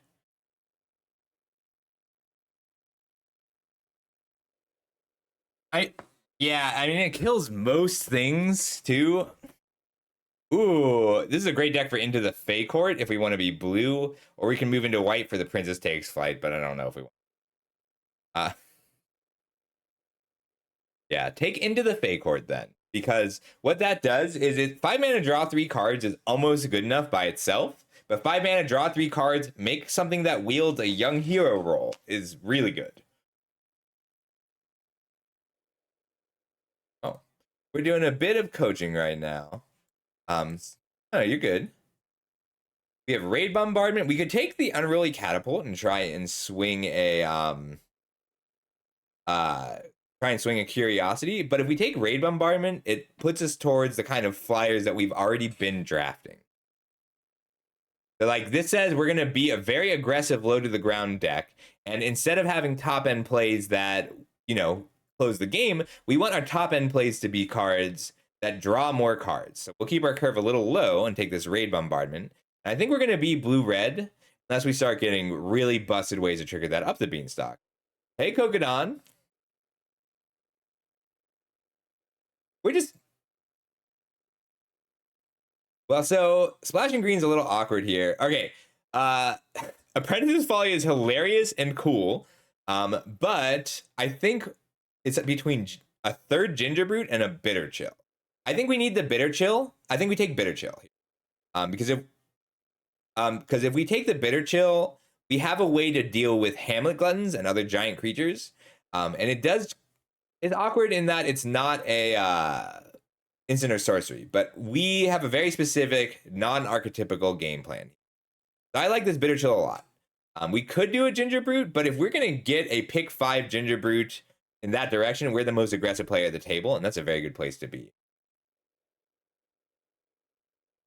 Yes. And if you're going to win with Into the Fey Court, then like you don't want to have to choose between an Into the Fey Court and you'll get another Mary Bards. I think you take Into the Fey Court. I love Mary Bards too, but like it's just not a high priority because people don't take them. Yeah. Don't worry about it, Troy. You don't have to be sorry at all. We can take Harried Spearguard as a bad third Ginger Brute. You could also take Chancellor of Tales if you want to speculate on good adventures, but I like the Spearguard a little bit more. No. So Chancellor of Tales is a low, high ceiling, low floor. And so what you need are rares and uncommon adventures with multiple colors. I think you would just want Spell Stutter here. This is a good deck for Spell Stutter. You can take Parallel Lives if you want Parallel Lives, but you're not going to be playing it. Yeah. Yeah. But if you just want a nice Mythic wild card, you can take a Parallel Lives.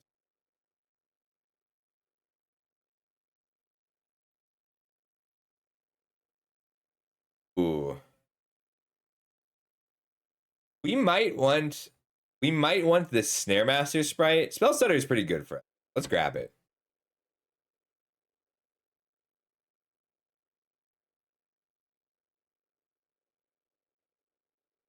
You're good.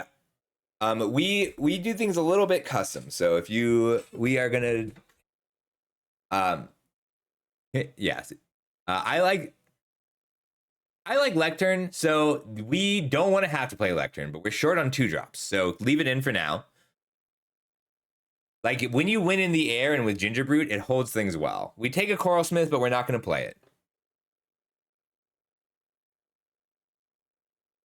No, if that were like a Cooped Up or a Kellen's Light Blades, take a Catapult.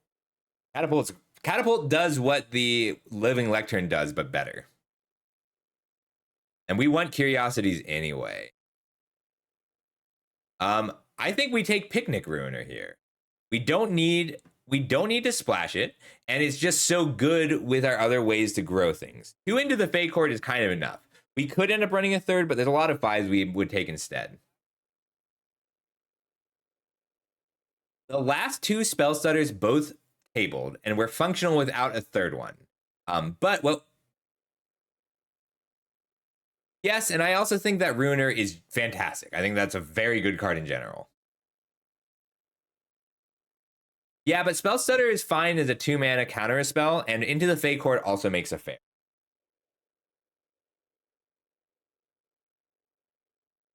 Yeah, I think it's an easy Ruiner, though. The card's just fantastic. Ooh. I think we are a Johan deck. Yes, but it also counts adventure creatures, which we have many. We have Frolicking Familiar, Ruiner, Viper. It's only Picnic Ruiner that you don't have the color for, and we're looking to pick up like a Crystal Grotto, or Grabby Giants.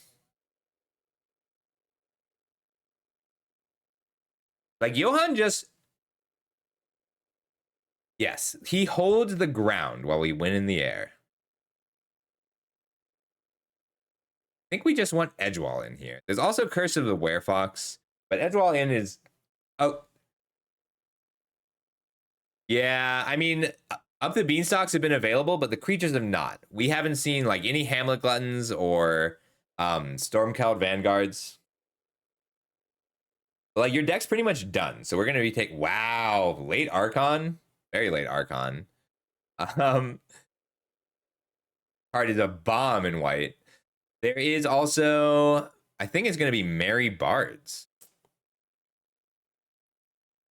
Yeah, you only have room for one because it is both your last 3-drop and your last 4-drop. Ooh, can we squeeze Gingerbread Hunter in here? Trying to see if we can squeeze in Gingerbread Hunter. Yeah. Now Ruby's like, Ruby you need to be base red green for. So you're not running Ruby. Gingerbread Hunter's just so good. We can take, might be Spreading Seed. I kind of like Spreading Seeds in this deck.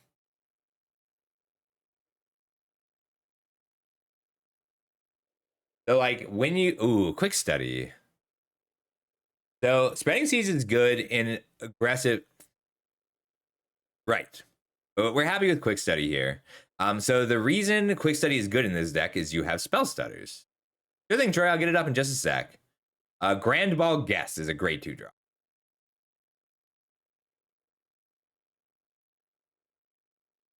Yep. Edgewall pack. I don't think it makes the cut. I think you still take it.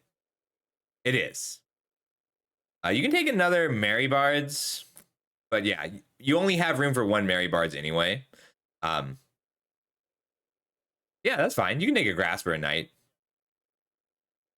Yeah, so what we're seeing here is that white was very open, but also we weren't having any cards for it. That's why we're getting such late, strong white cards.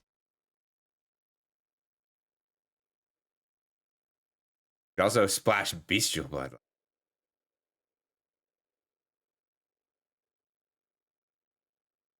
Yeah, drafting is the best way to get cards.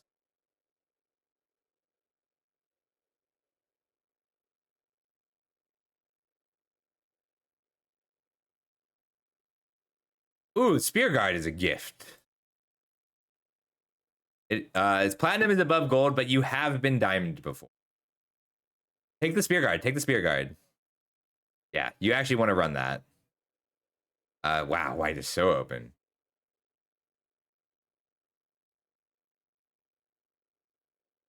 No, but we're not going to talk about that right now.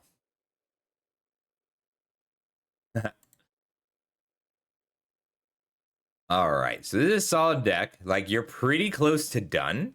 The question is, can we go down to 16 lands? And do we want to run Unruly Catapult? We're going to cut the Candy Trail. Like, we really don't want to miss land drops, but we also don't have a lot of loot. So what we want... if you have one adventure creature in the deck, you still play Edgewall in.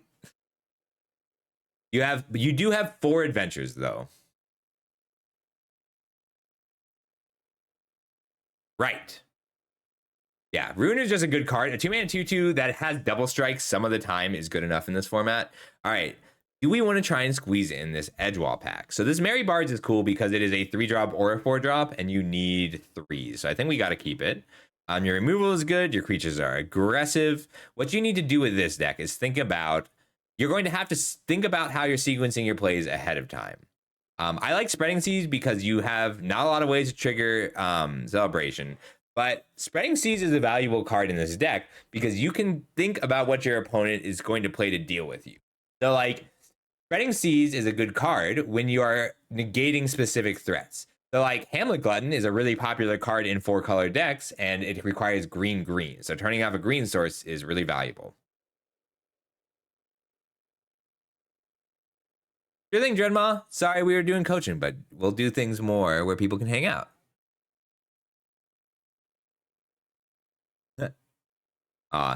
All good. No worries. Thanks for stopping by. You will also occasionally name green with Edgewall in just to play half the Picnic Rune.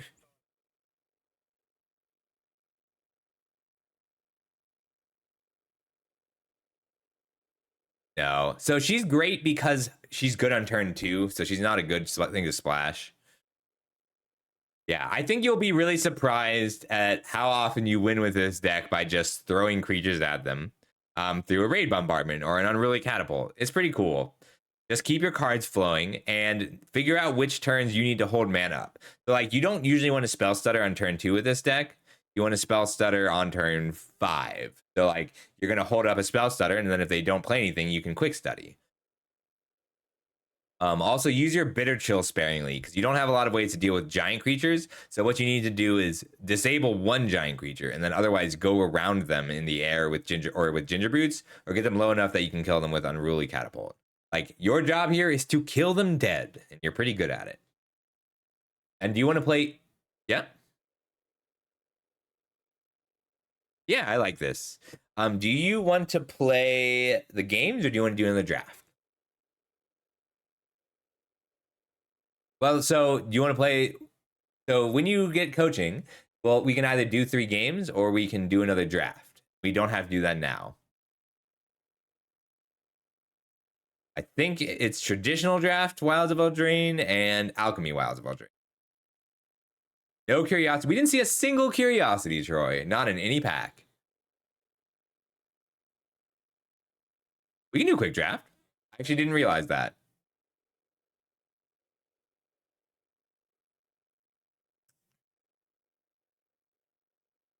Ooh, I think that's an easy Dread Knight, which is awesome because it pulls us into a totally different archetype.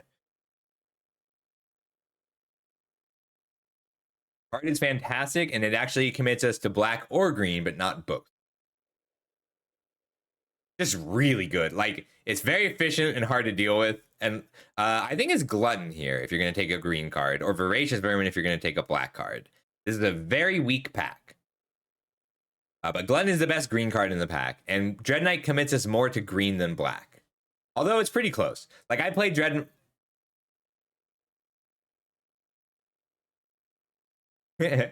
Yeah, but it's just... The Fell Horseman itself is so weird and kind of weak. Like, it doesn't... If it worked with itself, I'd be more interested in the horse. I did...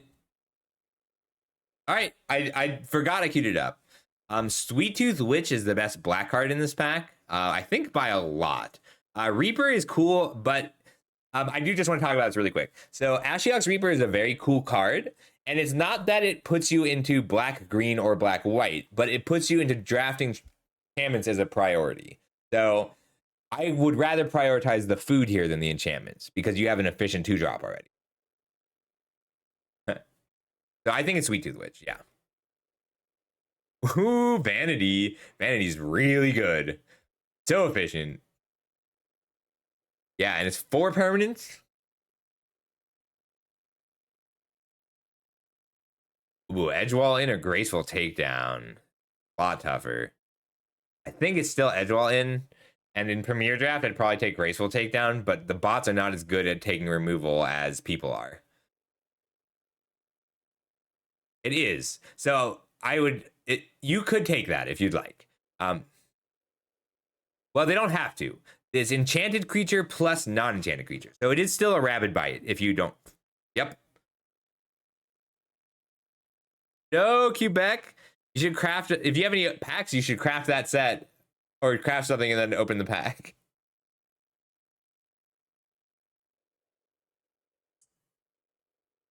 Yes. Well, so it's both. It is on ETB and whenever you cast one. So I actually like the Uprising a lot at this stage. It's not... Yes. And so there's a chance you don't end up playing it, but the thing I like about Uprising is like Mosswood Dread Knight and Sweet Tooth Witch both count because you can put a roll on them. So it's actually how many 3 power early creatures do. Witch, love conceded. It's so awkward because it is worse than Sweet Tooth Witch, but it's a great card nonetheless. You're not going to play either of those black cards. I think you take Stroke of Midnight because in an emergent, you will hopefully have enough removal that you don't have to play Stroke of Midnight, but it's not guaranteed. So it's just a good hedge. And you're not going to play any. Yeah, but you're not going to splash a Witch's Mark because that's not something you're going to be missing. So taking the Witch's Mark puts you into Jund, which isn't a bad thing. Werefox triggers Garruk's Uprising and puts your 3. It triggers it twice because it lets you put your 3 power creature. Yeah, I think that card's great. It's also the only problem with the Ferocious Werefox is the same as all the 4-drops, and that the 4-drops are good. Yeah, you're not playing that, but you're happy to take it. Yeah, like you really don't want that to be what you have to play. Yep. Not that after all, though, it's a great card. It lets you re-trigger Uprising. It gives you a permanent, saves a creature. Take the Admire. Don't play it. It doesn't matter. You're not playing either. All right, fresh pack. Ooh, Agatha's Champion is really good. I love Season of Growth, but Agatha's Champion is a little too strong to pass up.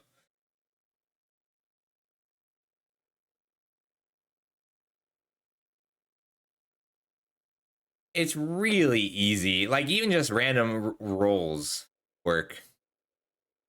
I like Into the Wilds here because it lets you play a Hamlet Glutton on turn 4. The Return from the Wilds, sorry.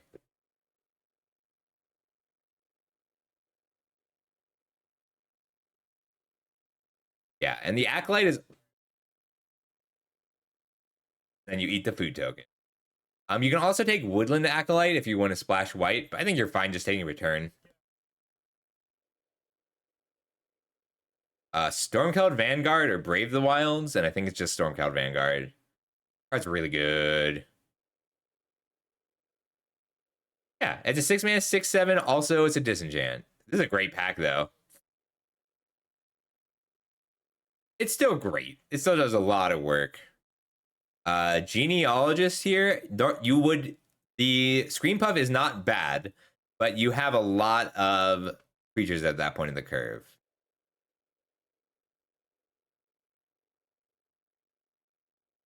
Yeah, we want 2s if we can get them. That's what we're going to be looking for here for a while. Cards like Minstrosity. Ooh. Up the Beanstalk versus Uprising is tough because Up the Beanstalk's a better card, but you have more ways to trigger Garruk's Uprising right now. Got Werefox Champion, Vanguard, Glutton.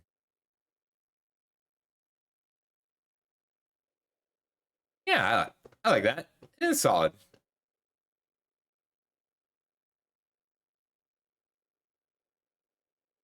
Probably Grotto, but you could take Apple if you wanted it. So I take Apple a lot because it yeah,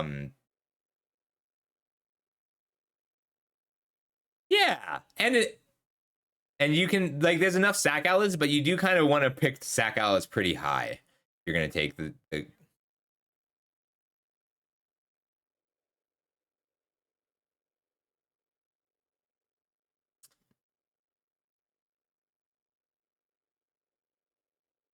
yeah, it does. Sorry, the losing 3 life is also pretty relevant. Monstrosity, that's what we're looking for. It's a very late hopeful bit, but we need Monstrosity right now. Oh, I think we want that hopeful vigil. I think we move into white here. It's just so good. The card's really good. I don't know how bots interpret these cards. Yeah, I mean, if this were a premier draft, I'd definitely take that as a signal that white was super open, but also... Yeah. All right, you can take a Werefox.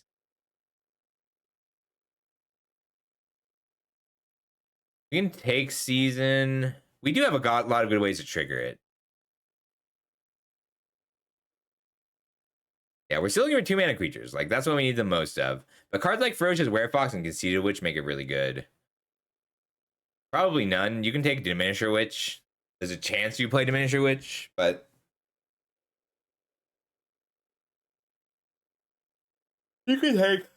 You can take Leaping Ambush. Like you might play Leaping Ambush. We don't get more removal in the last pack.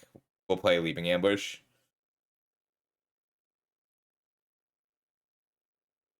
Ooh, Witch Stalker is good. We're actually a good deck for Witch Stalker. We might play this Bloodline. You want to splash white for Hornblock Whale. I mean blue for Hornblock Whale. We didn't get a lot of fix. Aw. It's so good though.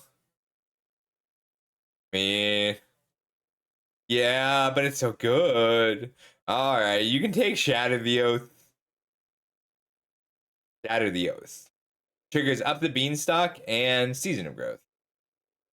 Like, you're limited on how many of that card you can play, but you're gonna need to play some of them. You can take Hearth Elemental, just be red now. Or you can take, I mean, I've done it. You could also take Return from the Wilds and Not Dead After All. This is a weak pack. Champion! I get the champion, still busted.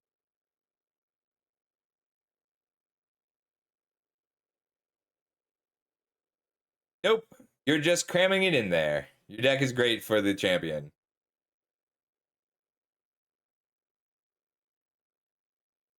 Go get ramp card. Weak pack. I think you take Cooped Up. There's a chance you splash it. You're not playing anything else in this pack. Brawl! There's some ramp. Yeah, card's just great for you right now. Scavenger. That's a great card. Could also splash 2 Cooped Ups. We're a little light on removals. We take the Cooped Up. We have Utopia Sprawl and Into the Wilds and Grotto and Inn.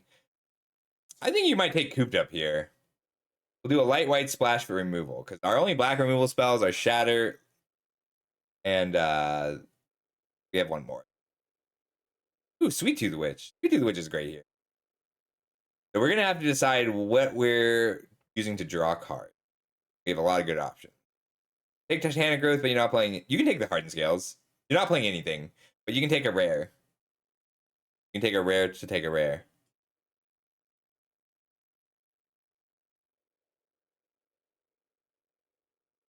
None.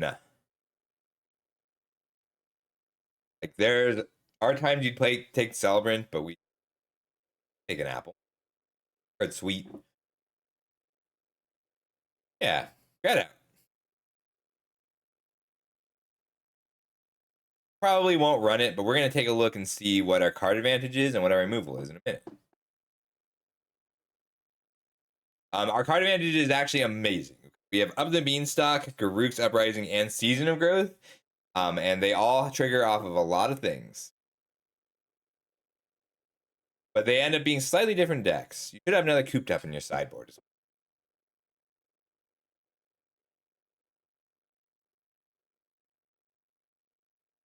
We might not end up splashing the Stroke of Midnight. I think we're cutting. So Season of Growth, Garruk's Uprising, and Up the Beanstalk all draw a lot of cards, and we can probably play all 3 of them. We just need to make sure we can support all 3 of them. So for Garruk's Uprising, we can assume Garruk's Uprising in this deck triggers itself. We're very good at it when it comes into play. And then we've got 2 Werefox, 2 Champions, 1, 2, 3, 4, 5 with Scream Puff, 6 with Vanguard, 7 with Glutton. We have 7 ways to trigger the Uprising. For Up the Beanstalk, it triggers itself, and we have 1, 2, 3, 4, 5, 6 ways to trigger Up the Beanstalk. But it costs 1 less mana. So Uprising and Up the Beanstalk are pretty similar here. Season of Growth. Oh, and Uprising, the Trample is a nice bonus, but all of your bigger creatures already have Trample except for Scream Puff. Yeah, but it also can't be blocked by tiny creatures anyway. But Scream Puff with Trample, Scream Puff needs Trample to be good. It is. It is an everything staple, Duocat. It is good everywhere. We can probably come down 1 land It depends on what our curve ends up being. Season of Growth. The Season of Growth has two Not Dead After All. So Season of Growth is that green card. I like Season of Growth. I think that the scry you get from the creatures is equivalent to the card that you draw off up the Beanstalk and Uprising. So to trigger the Season of Growth, we have two Not Dead After Alls. We have Shatter the Oath is 3.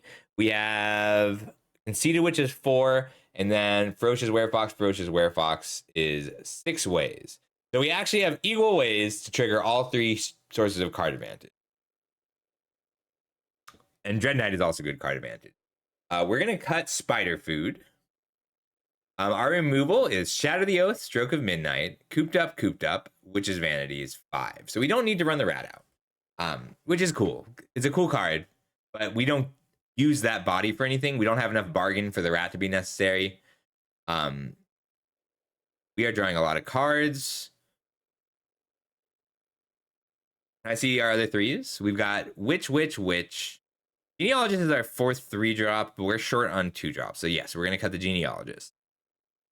I do like that.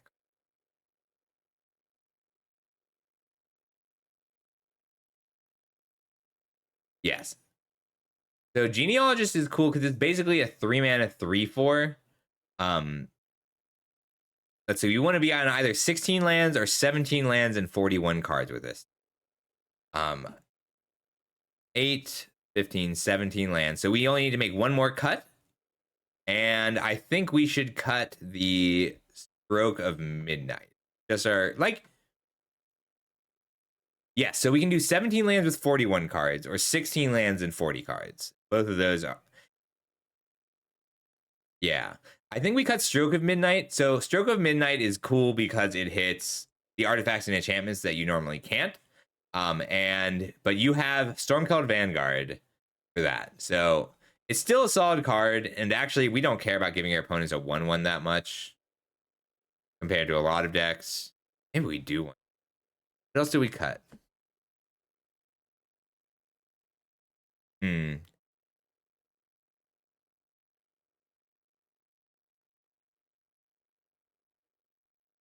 I think it's going to be the Scream Puff. Like, Scream Puff is better. Like, I do like it because we have a lot of ways to give it trample. We have 2 Werefox and a Garruk's Uprising. We could also cut one of our card draw engines, Up the Beanstalk, or we're at 6 ways to trigger Up the Beanstalk. And 2, 3, 4, 5. I think Season of Growth is just good. I think that card's worth keeping. We can bring in a Bestial Bloodline too, which will help our early game a little, and then it picks up and keeps triggering Season of Growth.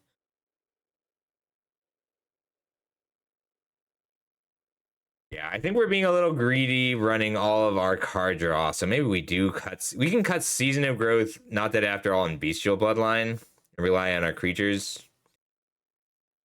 Like, I like Season of Growth more than Up the Beanstalk, but it is okay if you don't.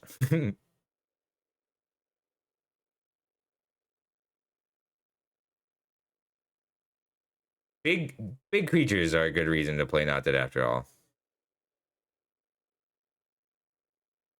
Yeah, but just saving your creatures is nice. So if we cut Up the Beanstalk and bring back Season of Growth, we would need to make room for Bestial Bloodline, Not Dead After All. That might be worth it.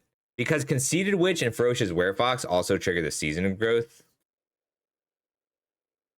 Like, you have more cards that trigger Season of Growth than other stuff. That card's just very efficient. So we can cut Scream Puff and put in one Bestial Bloodline and the other Not Dead After All. You'll find that to be really terrifying for your opponent. I like this. I think this is very good. We could also cut Uprising for Up the Beanstalk without, let's see. So Uprising triggers on 2 Werefox, 2 Champions, Glutton, Vanguard. So that's 6. And Beanstalk triggers on Champions, Shatter, Vanguard, Glutton, which is 5. But it also is easier to draw a card with on its own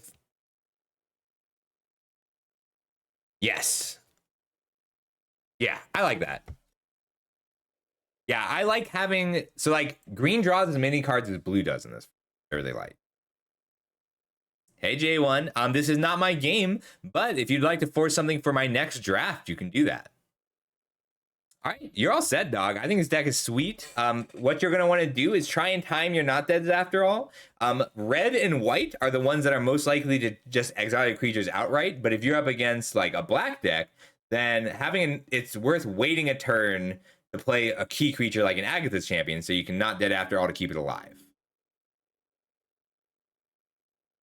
Um,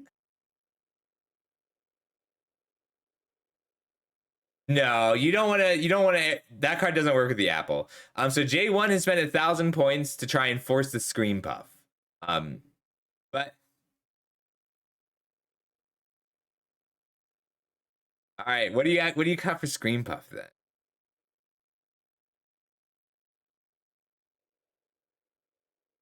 But also, I don't think you should be able to force him J1. You can force me to Scream Puff. You can force me to pick a Scream Puff whenever you want. How about that?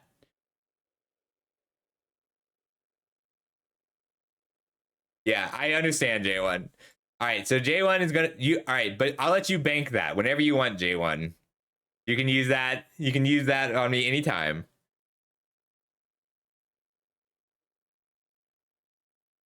Yeah, I'm okay with that. All right. Yeah, sure thing. Always happy to help you out, dog. All right, I'll be right back, everybody. I just need more water, and we'll get back to it. Bye.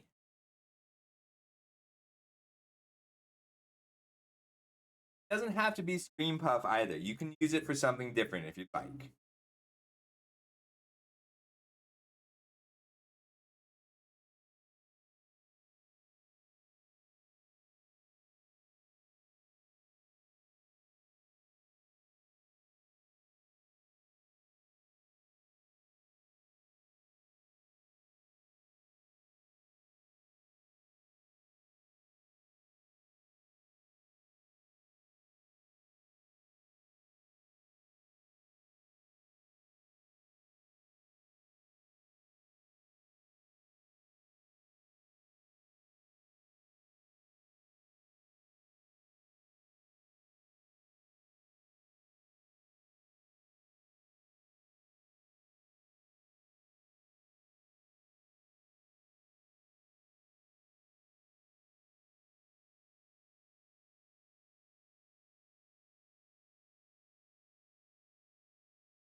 I'm back. Let's play. We want to do one more draft? I like Screen Buff.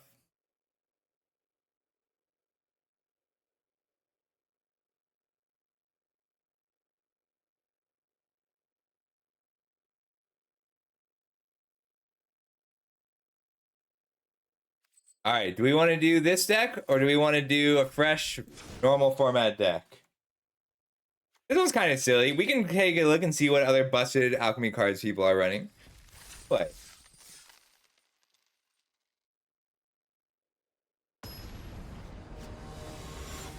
this is just a bit of the alchemy format, and then we'll do more regular draft. Hi, puppy. Yes, I'm giving you attention now. Aren't you happy? All right, we're up against rank 10 Sims. We can keep this on the back of Monstrosity. We just need to hit a blue source for quick study quickly. Like, we have things we can do. The fact that we have Obira's Attendant, Graceful Takedown, and Stormcloud Vanguard answers most things. We just want green here.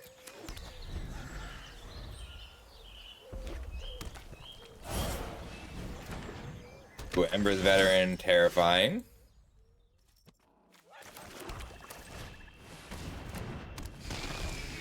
Boy, looks like we've got full aggro with a 1-drop and everything.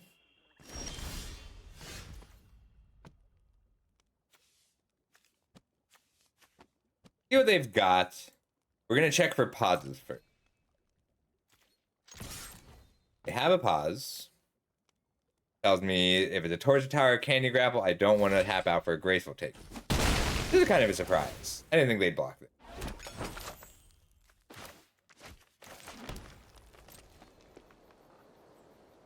Need a blue source or a creature.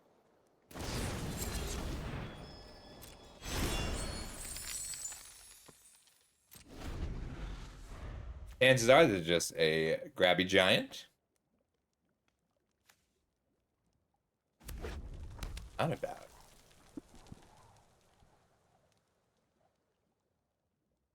And my dog is demanding a lot of attention. Uh-oh. Uh-oh. I don't think I can beat that right now. A good splash.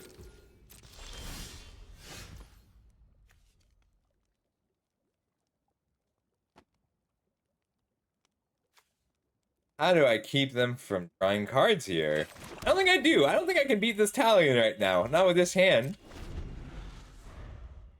I can in general, but a turn 3 Talion is really rough. Ugh. Alright.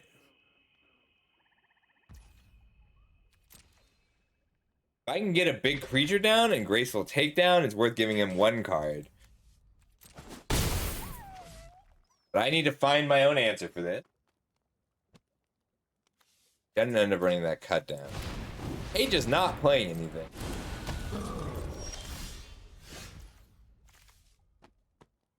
I think I lose. Alright. I'm gonna have to pay for life and give them 2 cards minimum. Damn, turn 3 though. Just a few turns later and I'd be okay. I'm taking 7 here, 8, 9, 10, 11, no matter what. Had to play out the Vermin just in case I draw a pump spell that lets me Graceful Takedown. But yeah, I'm just gonna flat lose to this because I don't have a good enough removal spell for it. I did not play around Flying Bomb in my opponent's Black Red Dagger deck. Whoops. No blocks. I get 3 spells this game before I die. I can only play Airmaster Sprite right now.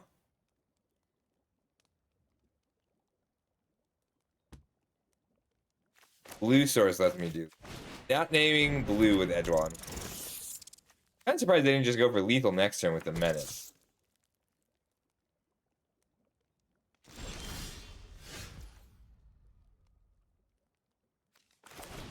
Jump block is not bad, but it doesn't quite do it.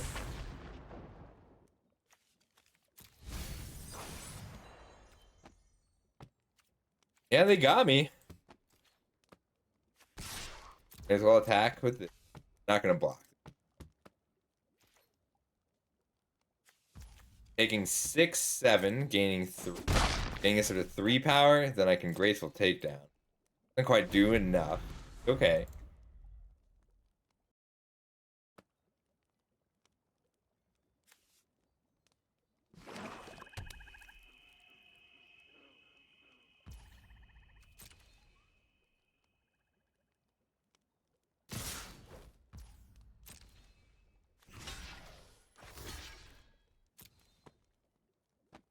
Six. Any removal spell killed me.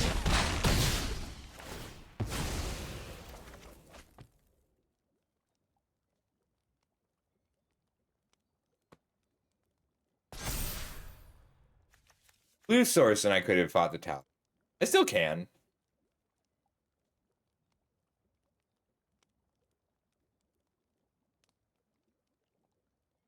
Ling?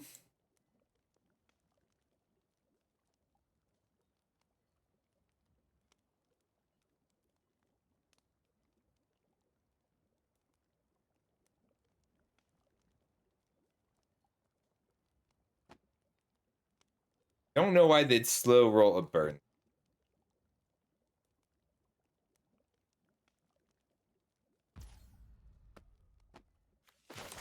Yeah. Can't really play conservative. Gotta gain 3, tap a creature.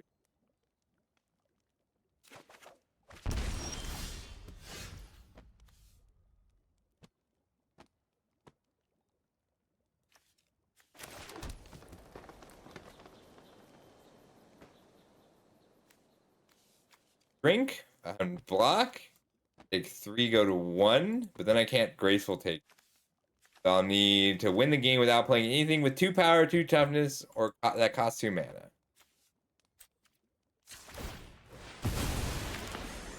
This now, I'll see if they respond with the burn spell for lethal.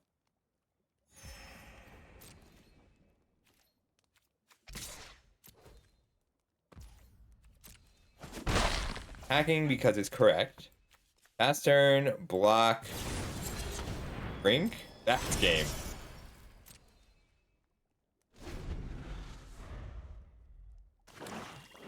Alien.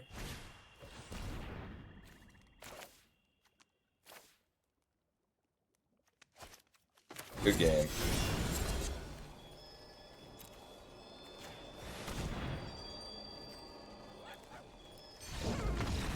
All right, let's do a normal draft. We lost 38 ranks. That's not. I'm more confident in my regular draft. I just wanted to get a game in between. I don't think the deck's terrible, but it risks losing 1 in 5 games just to mana. Your draft. I should probably finish out that quick draft before I forget. I want to draft. I want to do more drafting.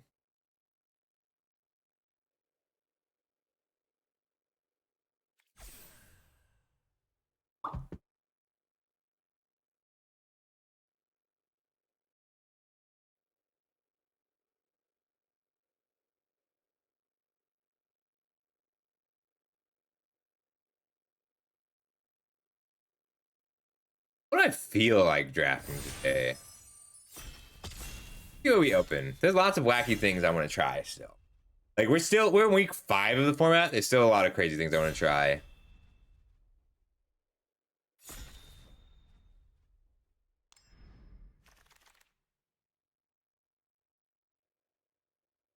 Hey, easy goose mother. Card's just a straight up bomb. Doesn't commit us to blue. I'd argue it does commit us to green. It's just hard to splash green, but we probably will.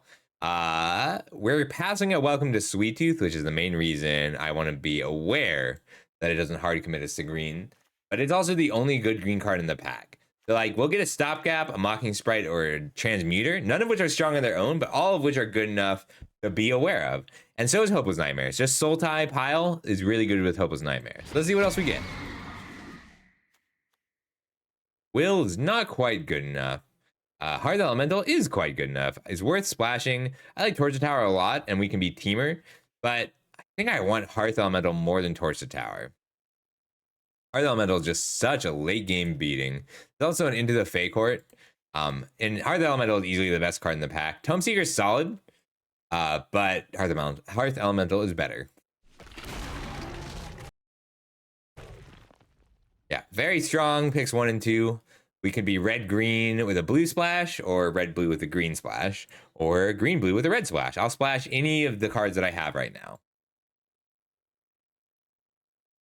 There was a new Ristic studies that talked about the curve of colors over time in a format. Ooh, Two-Headed Hunter is a great card. Like a coin is good. So is Hopeless Nightmare. And Looter is also solid, but like you kind of want to play it on turn 2.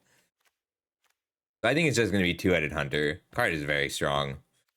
We want Fixing and Bomb. So Flick a Coin is up there. But Two-Headed Hunter self-enables, and like it's very easy to get a card out of both halves of the Two-Headed Hunter. We also pass a Ruby in pack 1, and there's a chance we get that back. Brave the Wilds, Restless Spire. It's awkward. Restless Spire is so weird because it's the smallest creature, and usually you aren't activating your creatures as lands until late in the game. I'm going to take Brave the Wilds over the Spire. Also Grotto, which I like, and Hopeless Nightmare, this third one we passed. But yeah, I've been taking Brave the Wilds higher and higher because other people are catching on to how good it is. The spell for Hearth Elemental, you don't need, like, if you're paying full cost for both halves, it's still fine.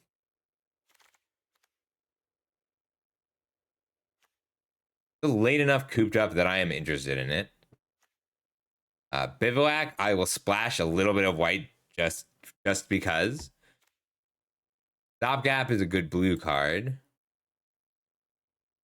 We're seeing red and green dry up. So we might end up Naya with a blue splash, which means cooped up is the pick. It's also Tempting Apple, which I don't know that we're going to be quite aggressive enough for a Tempting Apple. But I'll take the color with the removal spell that's still in it. If we're going to be white, I think I want the Bivouac instead. Yeah, I'll take the Bivouac. Grand Ball Guess is the best red card in the pack. Galvanic Giant is a playable but not strong blue card. Just a weak pack in general. Witch Doctor is solid, but it's just solid. We'll take the Grand Ball Guess. Ruby just tabled. No, she didn't table. This is pick 7. Daredevil's also solid. Celebrant is great, but I really like Ruby in this deck. And we are pretty committed to red and green right now. Like, I like these more aggressive mid... Like, this will play like a mid-range deck because it forces our opponent to actually deal with what we're doing early. And then we've got a really great late game on the back of our adventure creatures and singular Goosey Goose Bomb. Goose Miller also does better when you're forcing your opponent to play removal in the early game.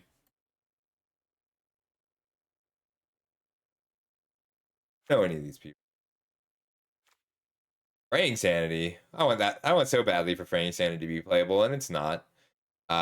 Just a bad pack in general. I can cut green a little, or I can cut red a little. I don't want to have to play Bellowing Bruiser.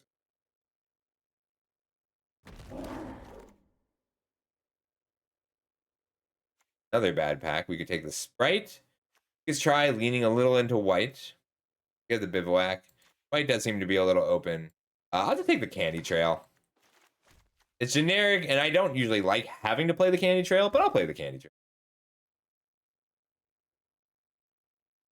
You know what I haven't seen any of yet, J1, is Screen Puff. Daredevil? I don't mind Copy Enchantment. I'll play it sometimes. I don't think Will is really worth it. I'll take the Daredevil. It can be a red-green pump deck. We may even end up being a Season of Growth deck. We're pretty close to mono red right now. Titanic Growth? Archon's Glory. I like Archon's Glory is like a combo finish with Two-Headed Hunter. But I think Titanic Growth is the pick because I'll play Double Strikers in this deck if we get none. Take a Ground Seal in case I need to bargain stuff, but I'm not likely to play. You only play Ground Seal if you're bargaining.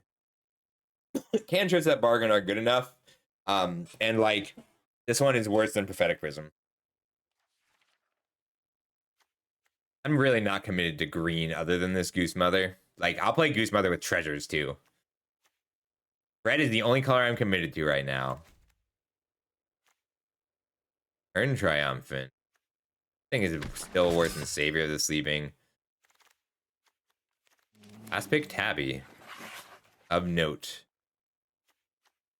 Bitter Chill. Johan is a good card to splash, I found. Like, if we're red, blue, green, splashing for Johan, I'm pretty happy. Because there's so many, like, even just playing Brave the Wilds off the top is really nice. If I'm going to be splashing blue, I need to go where the removal is. So I can splash blue for Bitter Chill or black for Fairy Fencing. But that's what I'm missing right now. I have 0 removal spell. Johan or Bitter Chill? I think it's just got to be Bitter Chill. Like, I will choose a third color based on the removal that is available. Right now I have none. So I'll take Bitter Chill. Ooh, as much as I want this Brave the Wilds, removal is what I'm missing. So I'll take Stone Splitter Bolt over Brave and be a little sad about it. Grotto. Cursed Courtier. I do have enough bargain that I'm interested in the Cursed Courtier. And we might end up white, red. I really want to make it fit.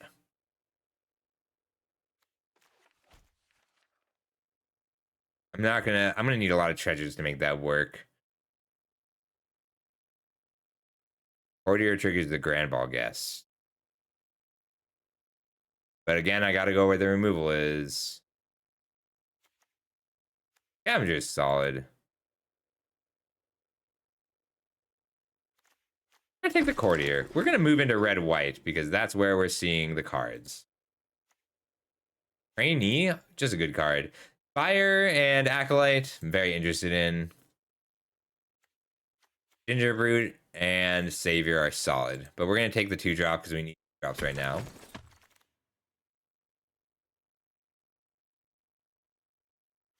Frolicking Familiar. If we're going to splash blue anyway, I'm pretty happy to have a Familiar. And again, we'll still move where the removal is. Shatter the Oath does not count. All right, a pick 6 Ash tells me that I should be red-white. So we're moving hard into red-white right now.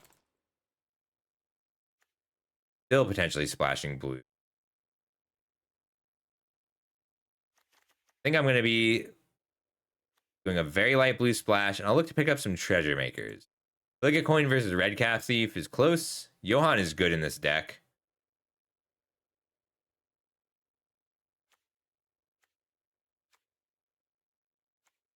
I'm going to take the Flick a Coin.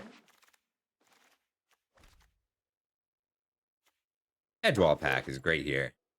All right, we're going to do a greedy thing and try and fit the Goose Mother in anyway. Green is like all the way dried up, but Grand Ball Guest did table from the pack we opened. Archon's Glory is a great way to close a game.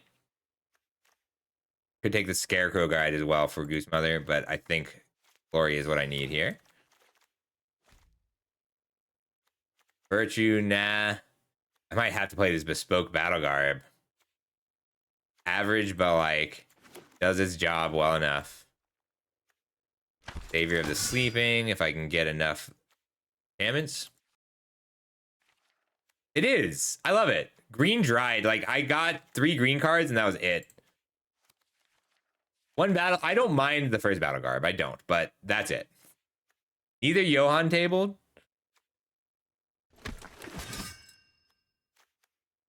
Ariette. Can we make Ariette fit? Do I have enough auras for Ariette of the Charmed Apple? I've got Cursed Courtier. I think that's actually just it.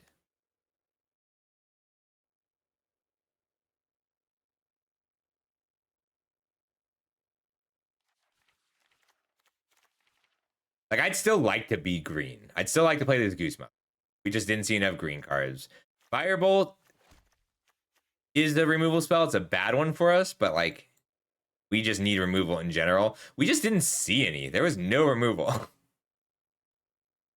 I could take Flick a Coin or Firebolt. I'm going to take the Flick a Coin. Hey, IQ, love that. Hey, that's why we moved into red white. Our flame duelist is exactly what we're looking for. Ember's Veteran is a great one drop. Celebrant is a great card. Lightblades is a card that we might need. We just don't have real removal right now. We just didn't see any. Like, Lightblades is removal. I'm looking at it. That's about it for removal that we've seen. I'm going to take it. As much as I want this Veteran. Like, we just need it. Moved into the colors with the removal. We're going to splash Bitter Chill. Right now we have Flick a Coin for making treasures. We could use more ways to make treasures. I might double splash the Goose Mother with treasures. We'll see. I just hate not playing the Goose Mother when you pick the Goose Mother. Bomb for a reason. How you doing, Haiku? And hey, Ganj. Make enough treasures, I will play it. Good at pinging blockers. Not good at gaining life. I take the Prophetic Prism or just the Edgewall pack because it's better.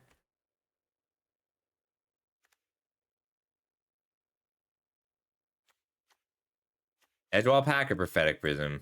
Edgewall pack is more responsible. Yeah, Haiku, nice. Ginger Brute, Knight of Doves.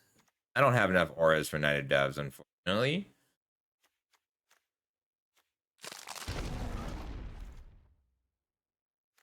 Armory Mouse for another 2-drop is what I'd like to play, but I really need treasures.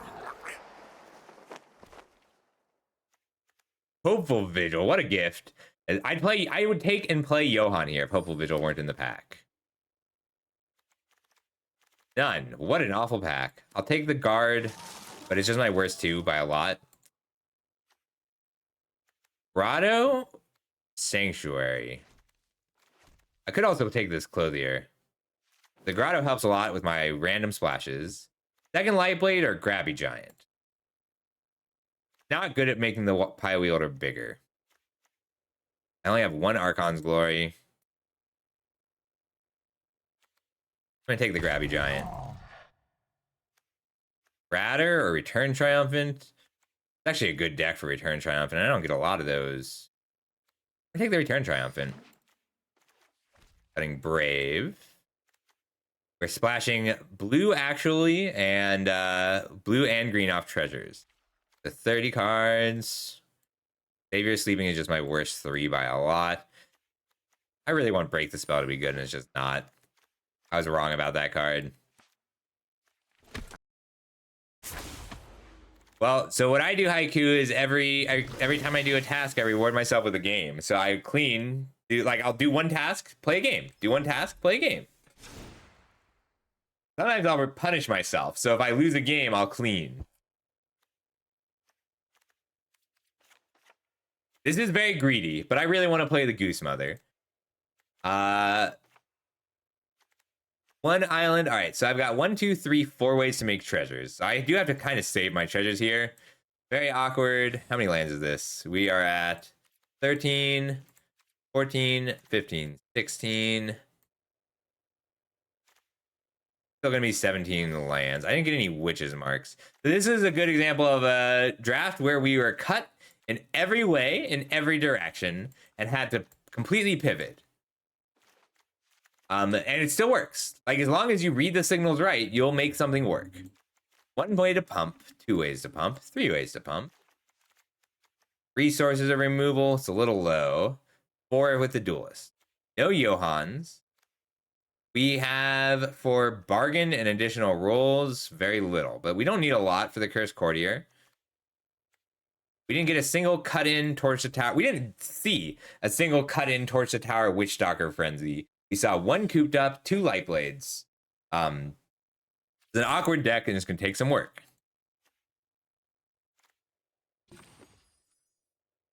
I really shouldn't be splashing the Goose Mother.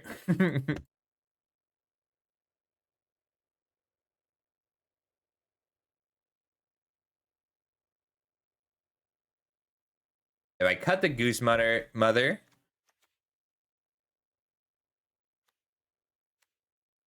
do I gain for that?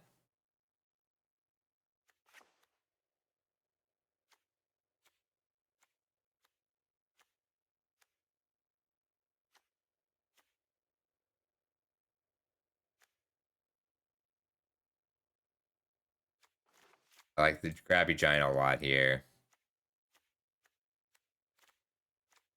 This is going to be a pretty awkward deck, but we'll make it work.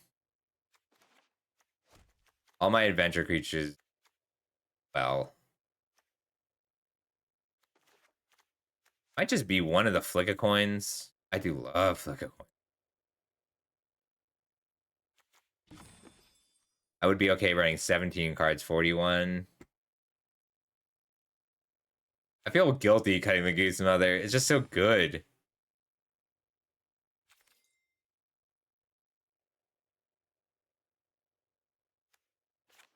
Oh, one Flick.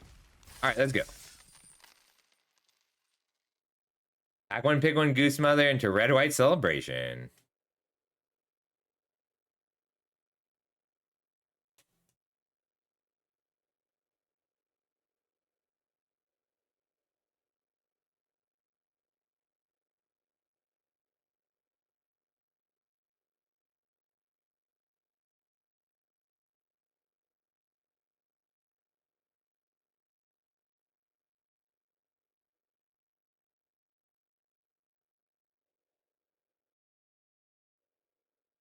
Not a cook. I might just do a stir fry tonight.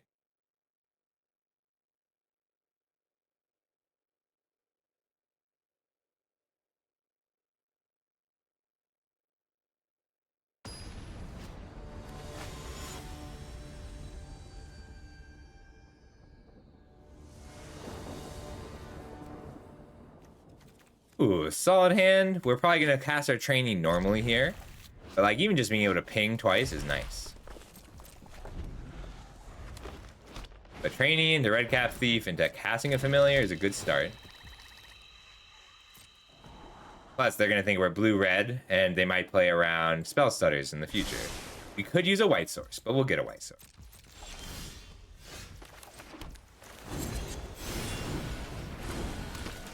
Eek.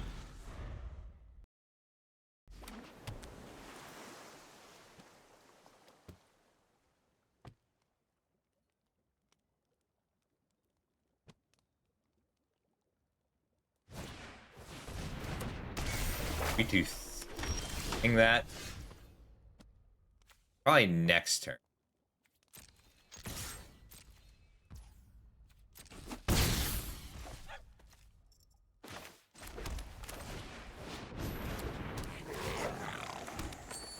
I can ping it and play the familiar in the same turn.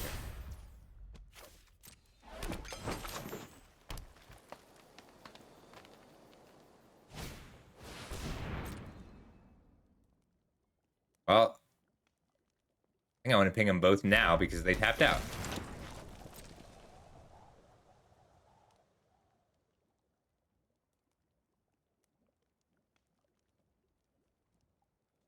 I'll probably pre-combat flick just to see what I draw, because I have Ginger Brutes and other hasty creatures I can cast this turn. Eric's, hey buddy, how you doing?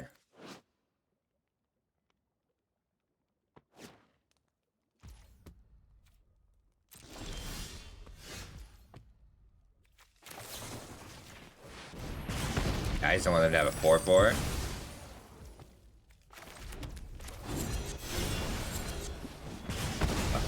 Team, keep hitting.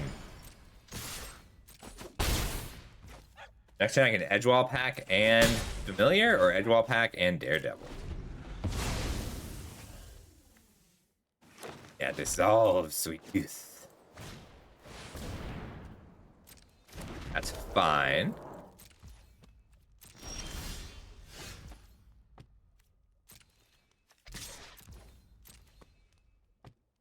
Probably will not block. So this is just a note that Minecart Daredevil is a good bluff here, but you can just, you don't have to buff it. Like, if you have the Minecart Daredevil, great. And he might have a Royal Roll, but I'm okay with that because it's not like I lose the Daredevil, and he doesn't have a black, so or a red, so he's not going to blow off Steam or Rat Out. I did. I only needed 2 wins. I had to stop playing so that I could do it on stream, Herix.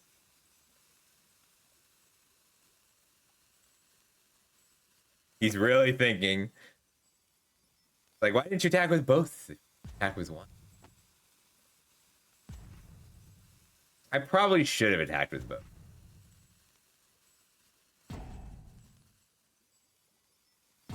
Like, if this is a royal roll and this becomes a 5/5, then he's torn between a minecart daredevil and a monstrous rage.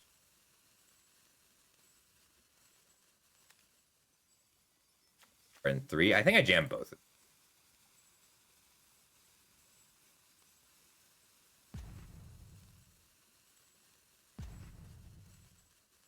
It's been good. Good day. I just am happy to be playing Magic. Broke his brain.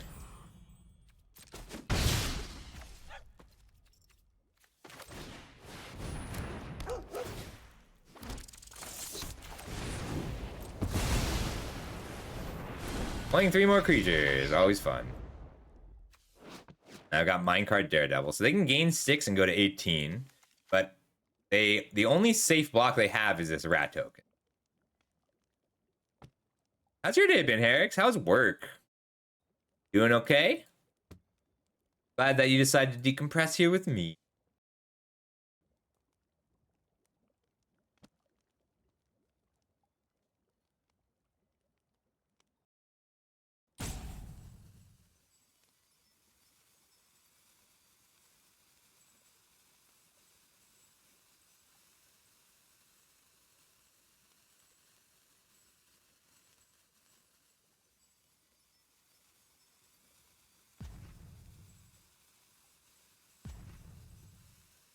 My opponent may have left.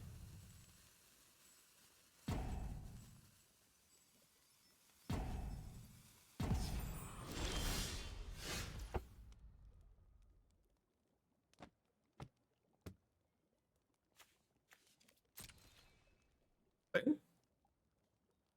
guess I could play the land to play around Spell Stutter.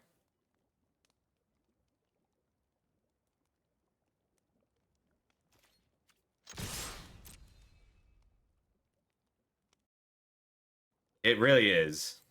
Anywhere in the world, restaurant work is some of the hardest work you can do.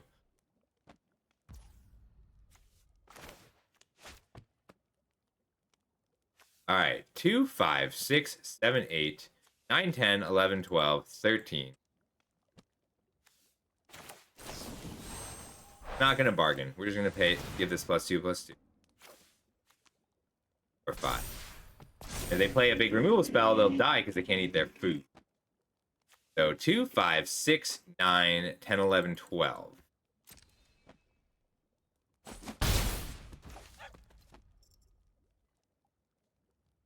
I don't want to play this on something that can be clicked. I also don't want to play it on something too fragile. We're just gonna go, well, they don't have to eat any food yet. Let's see what they do.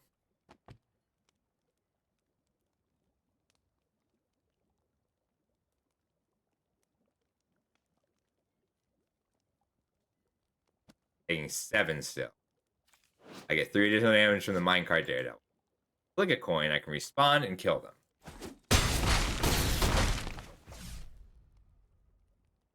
I'm gonna hold this daredevil and we'll pass.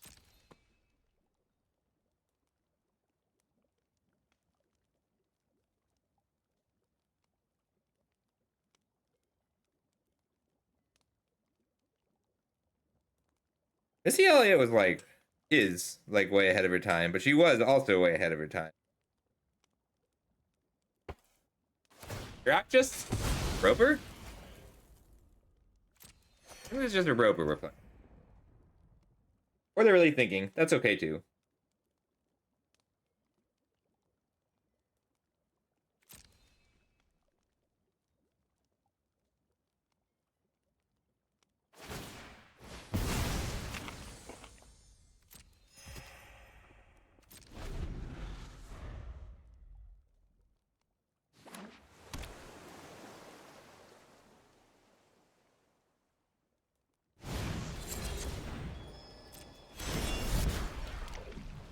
Transmuted. Play it. They block 1, 2, 3, 4, 5, 6, 7, 8, 9.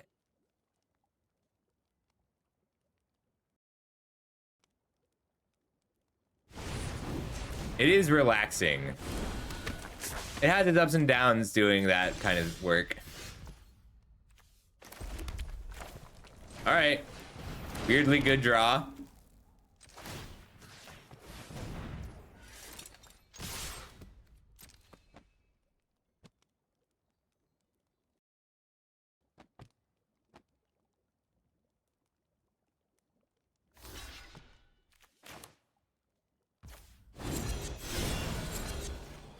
Hit you for 11.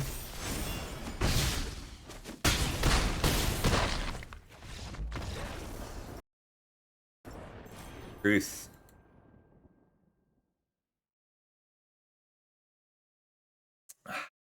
People are starting to get home.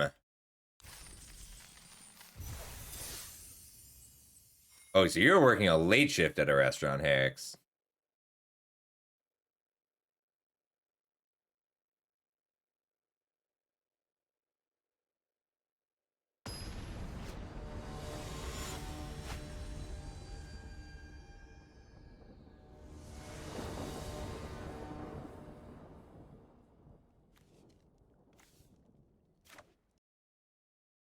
Numbskull?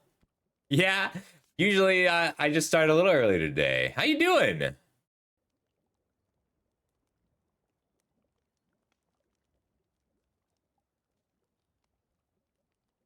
Glad you're here, though. We're having a good time.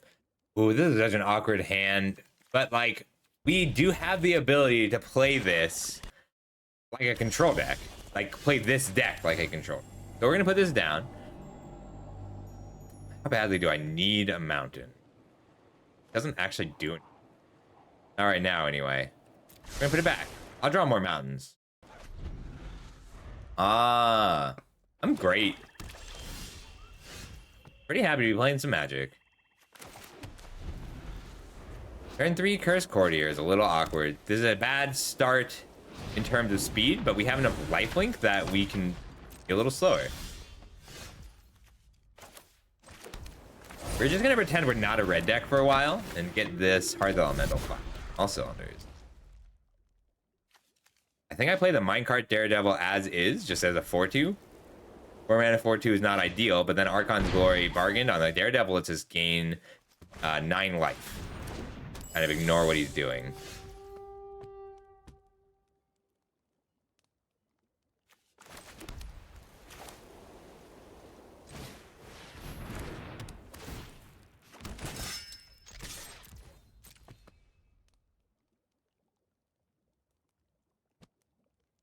Probably not gonna block, but you're like, yes, I was bluffing. Serve my beautiful bluff. I'll probably glory my token, backing the. So if he has a candy grapple, he has a candy grapple. It's fine. Right now, we're the control deck, so we just have to hope he doesn't have a candy grapple.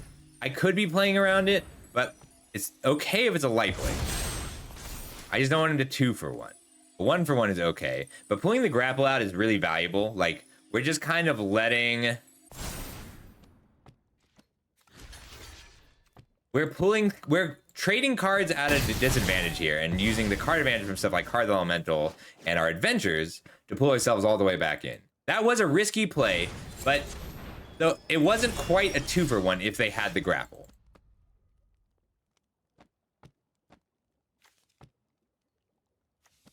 But we have a 3/3 lifelink, so pretty happy about that.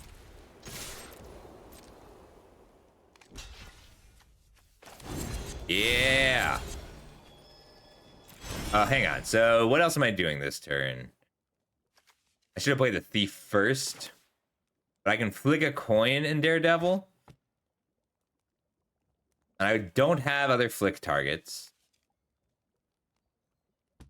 It's just what do I want to do pre Daredevil here? I'm fine just playing the Daredevil. Getting a 2 for 1 off a Daredevil always feels great. Like, this is just a relevant 4/2 body now. Yeah, it was definitely a risky play on Skull, but like, the upside was huge. The downside was they get 1.5 for 1, because then I get this value out of Hopeful Vigil too. Great draw.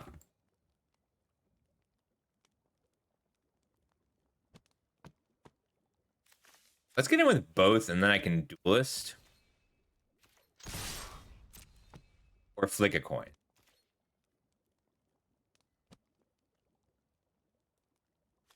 So, like, if they just block, we let the damage happen. We trade, and then we flick a coin. And if they don't block, then they take 5. And if they double block the courtier, then we can duelist. We know they don't have the grasp. Awesome. Let's put down a thief then. Then we can double block, and we have a treasure. We're not really racing. We're keeping our life total high and dealing damage where we can. Oh, solid draw.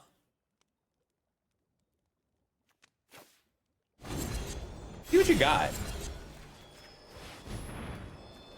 Like, we are being a control deck on the backs of adventures, which just love that about this format.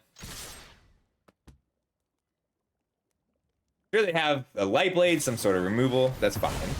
Oh, they don't even get to scry. They just exiled it. That's fine. They're winning the race.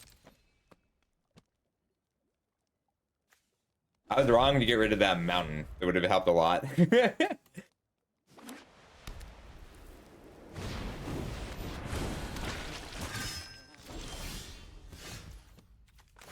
Mountain's good. Put down the bruiser. Flick a coin. We're just gonna go with both. No, because then they get to double block and block. Yeah, I can play both. 1, 2, 3. Yep. All right.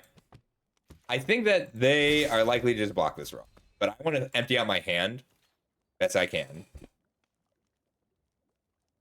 I really want to get rid of that 2 Unveiled. They're not holding back permanents to try and celebrate their 2 Unveiled guide.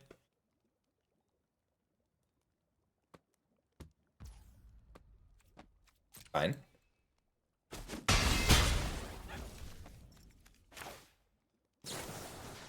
Let's hit it with a coin.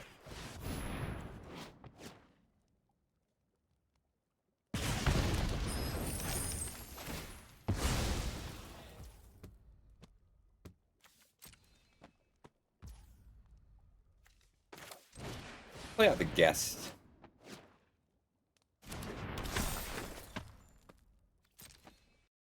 You know what we didn't see at all day one is Scream Puff. There wasn't a single Scream Puff anywhere in this draft.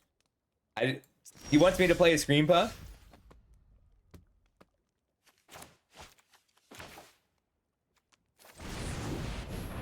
Bellowing Bruiser and then just put down a second guess. They can double block if they want. I'm okay trading the Bruiser for a 2 Unveil guy.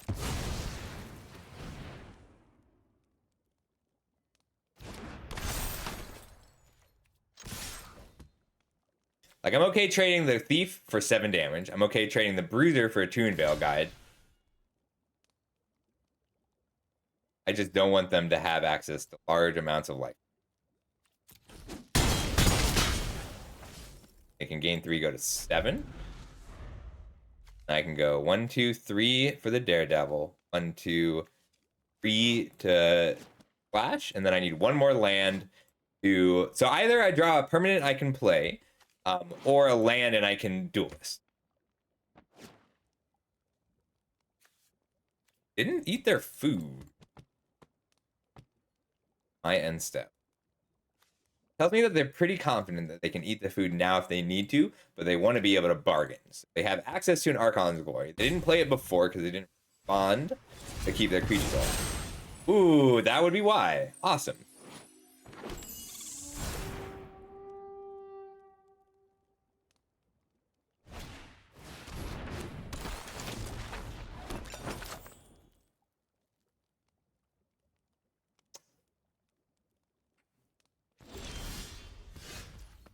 Ooh, Frolicking Familiar.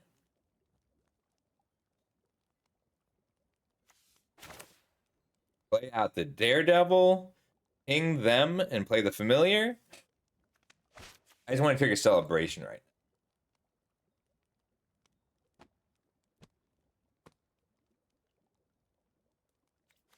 I could just play the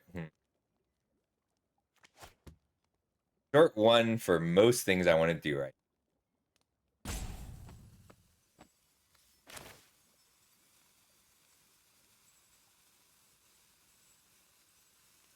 Yeah, I want to play out the familiar. I just have to trigger celebration if this attack is bad. And it's worth the treasure. No, no, no, no, no! Damn it! I was trying to use the treasure to pay for that. And, fuck. Because now I can't cast it.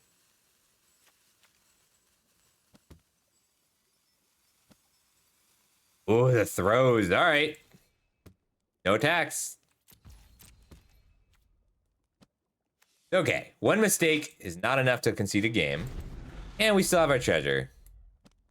And if I get to untap because they leave this food, I can just burn them with a duelist. If I had even done that in a different order and used the familiar and then attacked with everything, force the eating of the food. Damn.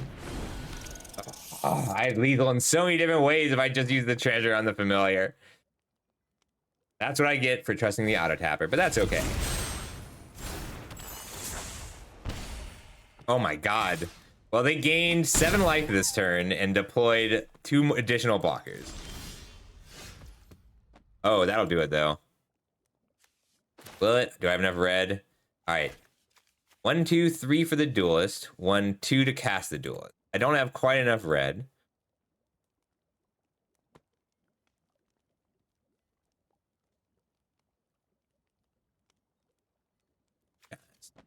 Let's ask that.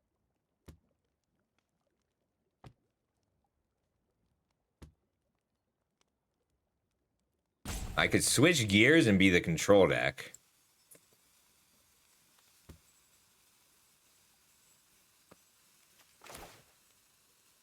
How do I recover? Duelist cast 5. I have 1, 2, 5, 6, 7 mana.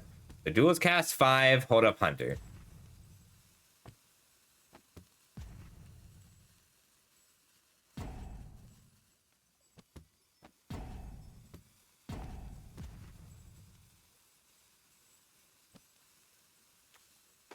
We're gonna be a control deck right now.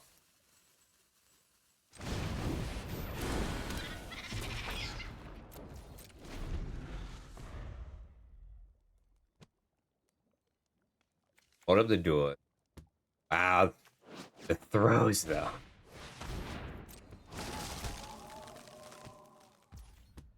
The card you got.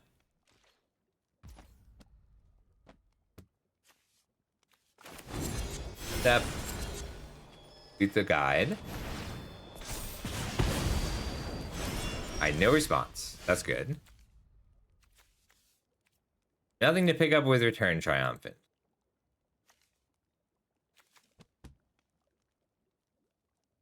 Damn.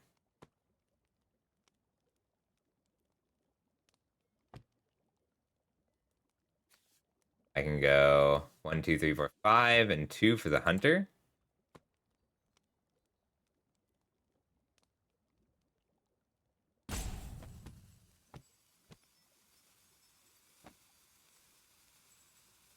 I can pretend that I have access to Celebration. I think it's good enough for me.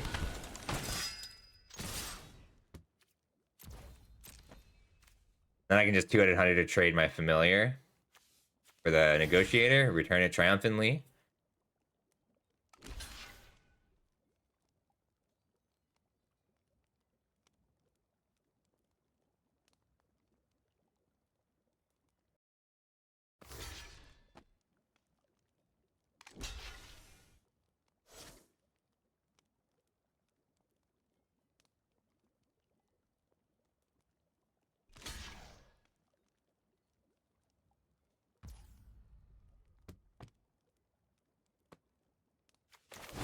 Let's trade with the Negotiator.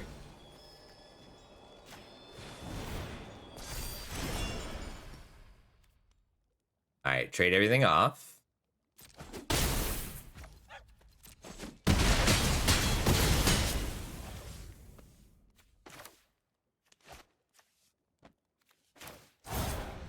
Turn Triumphant and pass. Now they have to tap here. We get to draw some cards. Suddenly, like, we are just the control deck now.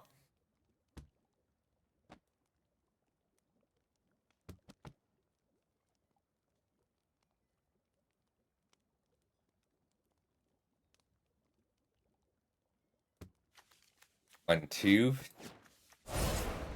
Where to cast. Wow.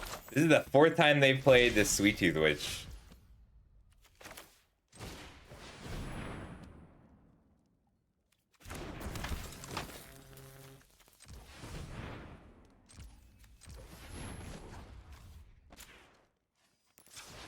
Red. Draw 2 cards.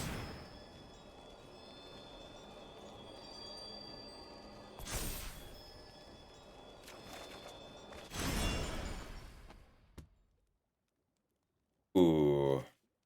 Bitter Chill the Sweet Tooth Witch out. Then I can't Hearth Element.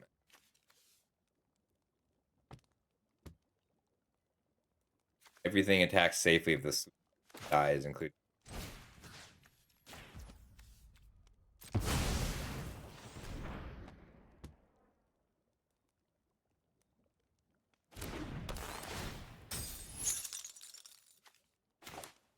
I'll play a Plains.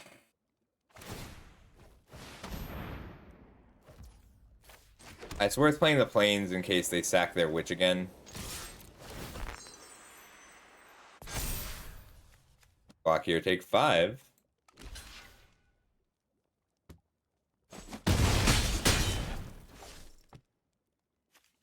Go to 6. Oh, but they kept it. They must have another back for seconds. Good thing that I left Vito the Witch alone. Good game, because I can play both of these next turn to trigger Celebration again. Ooh, alright. One big misplay brought us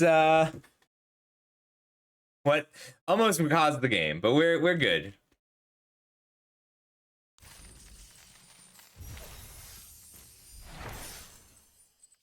Go again.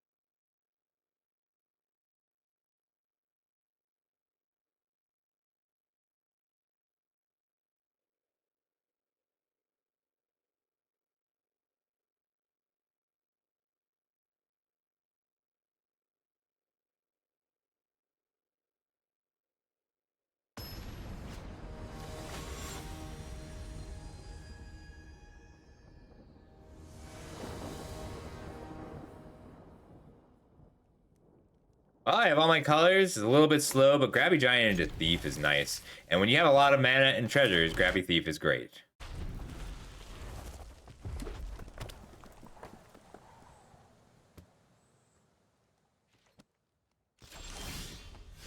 Alright, I'm gonna play an island instead because it represents a spell stutter that they have to play around. Might just Edgewall Pack turn 4.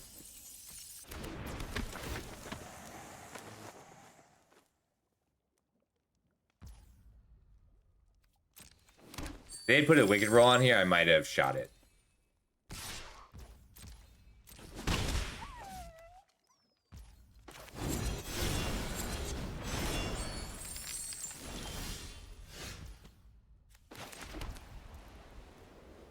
I'm gonna put down the Edgewall Pack because it's just a better attacker.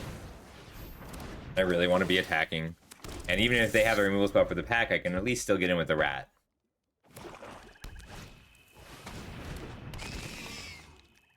Cool.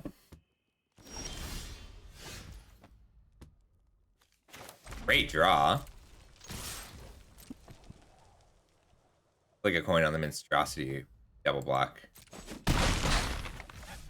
But I don't have to. I'll put down a Grabby Giant instead. Look a coin next turn and still hold up Lightblade or Stone Splitter.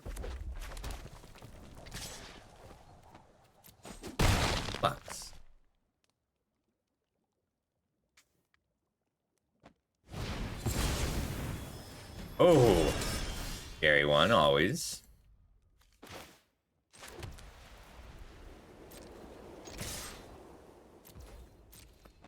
And like that. Fine. Flick a coin and light blade. How they block.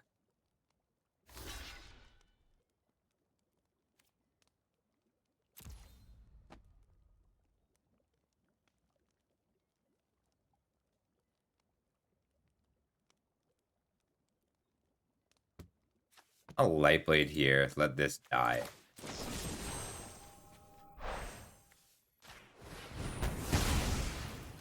We get a coin on the monstrosity. Plays the recruiter. Or I can flick a coin here now.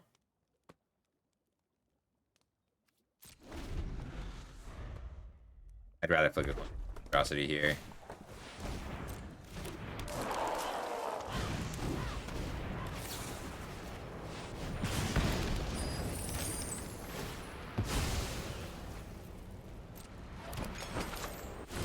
His recruiter is very good magic card. I'm taking 9, cracking back for 7. And I can put down a blocker at least. Hold up a stone splitter bolt. Flooding, but that's what Grabby Giant is for.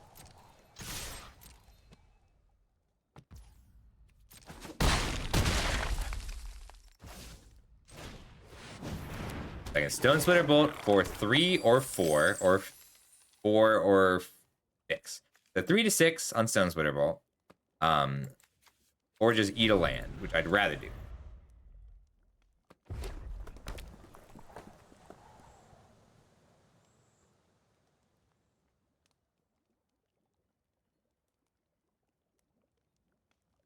think I'd rather block the Scarecrow. I do have a lot of live draws.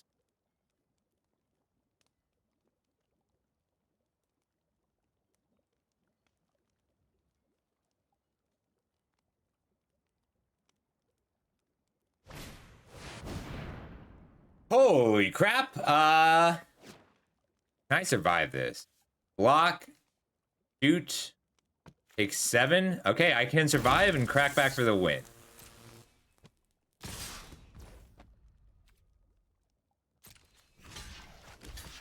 Block.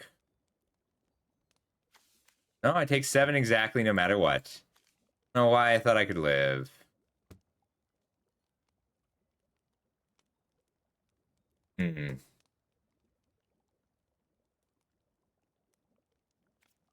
I can draw an Archon's Glory.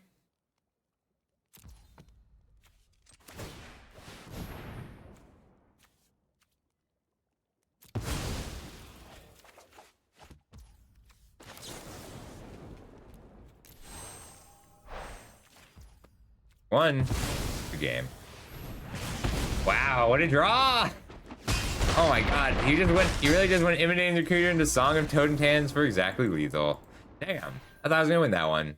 Song turns the game around pretty immediately.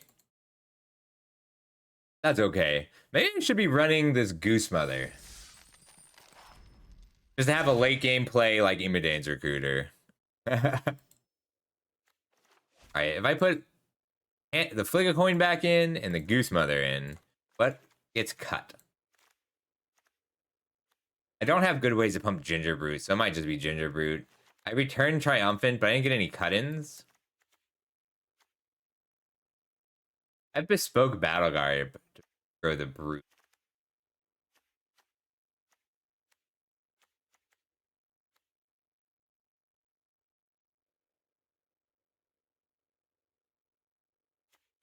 A Bellowing Bruiser. It's kind of the same late game. Yeah, we'll play. I just want to play Goose Mother. I never get to play Goose Mother. I won Wonder, and everybody else has bombs. I want a bomb. Where's my bomb? Here now. It's Goose Mother. It's a double splash in my red-white deck.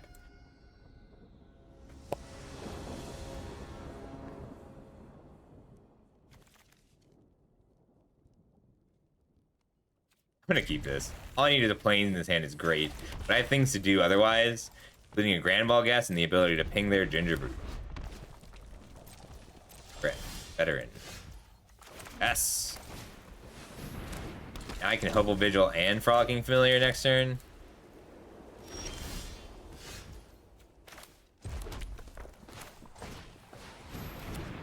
He might have a burn spell, that's fine.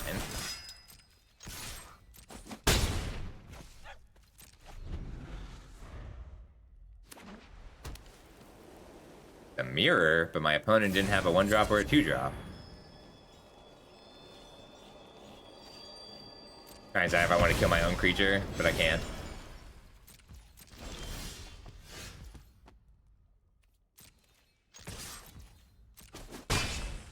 Alright, halfway to my Goose Mother.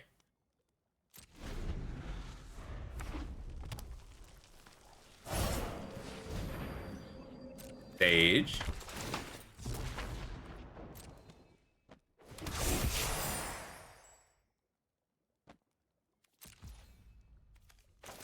I'm gonna flick a coin at them so I can Goose Mother sooner.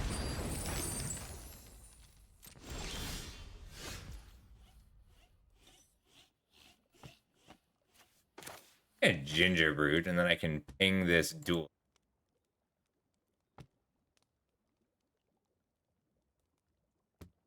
Yeah, I don't want to spend my treasure yet.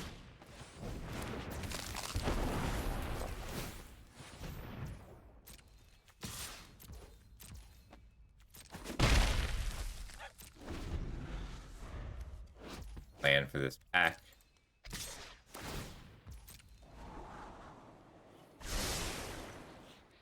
Get your scry.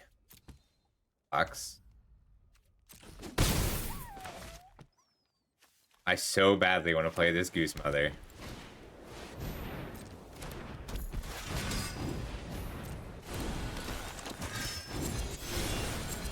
Ping.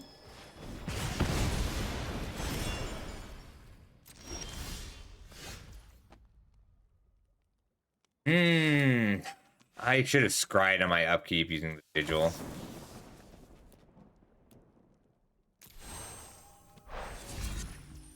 Bargain here. Yeah, because I need lands right now. Lands and treasures.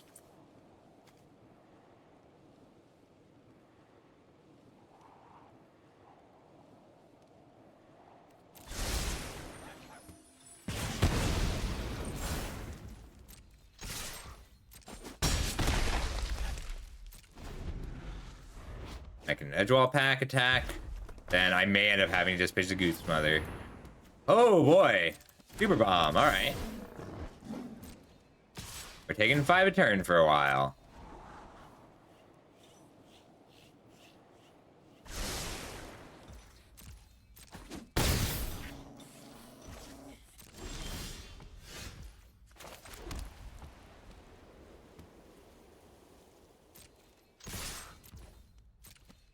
We're gonna have to bargain this Light Blades. Bad news for us. I think I have to Familiar here. I want a Light Blades and Familiar, and I have to give up on the Goose Mother this game. But I need to get the full value out of this Hearth Elemental.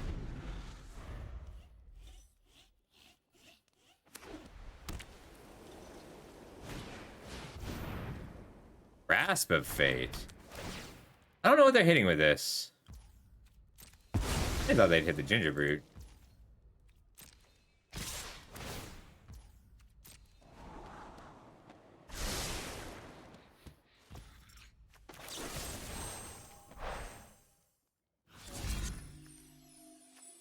Did I bargain that? Let me make sure I bargained that.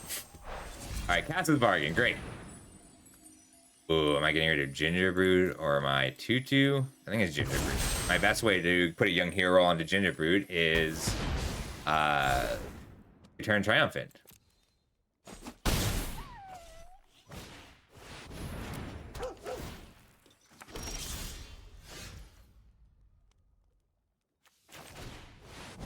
Edgewall Pack of my own. They can't attack. They are down to 7, so attacking is risky business. Got a Grabby Giant, so I can make a treasure. They have 2 Heartflame Duelist? Wow! That's really good against me. I just gotta take the 6. Damn. Second Hearts Flame Duels is a bit much for me. Just so many rares. I cannot get rares when I draft anymore. I'm salty about it.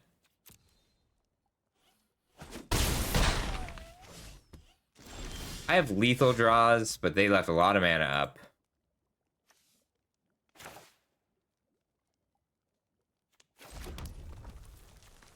Alright, I can pitch. And this cost me 2 mana, so I do have good draws after that. And I have to block everything. Yeah, I have to dig.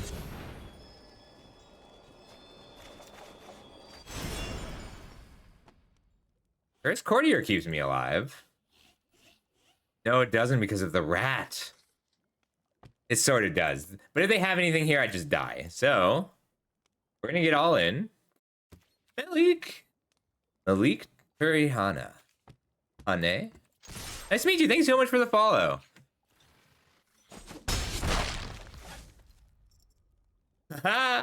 Cool. I always want to max out on MTG playing VG. Do they have any removal spell or haste creature? I do die here, but my ability to block rat and sage and take 3 means I'm not dead with unless they have that. It's a dangerous attack for them if they don't have a way to kill me here. That'll do it. Damn. We just got out-rared in the mirror.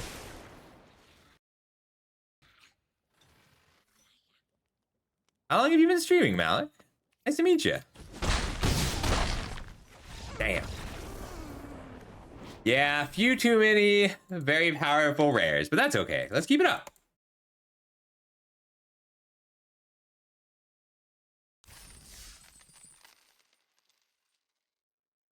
If I could have played the Goose Mother, we had a shot.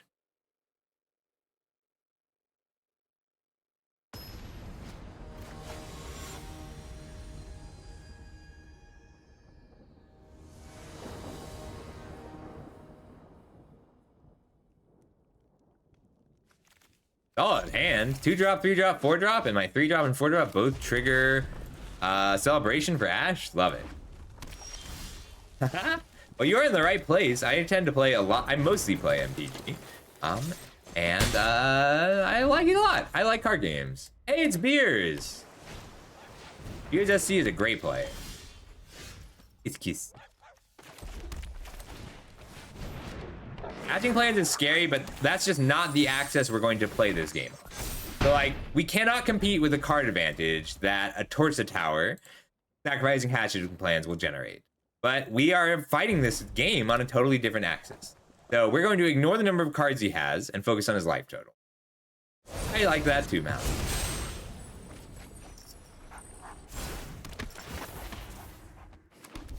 A 2-2 and I go to a 3-3, so he's trading here. Now he wants to trade off his threats really aggressively for me. I can keep that.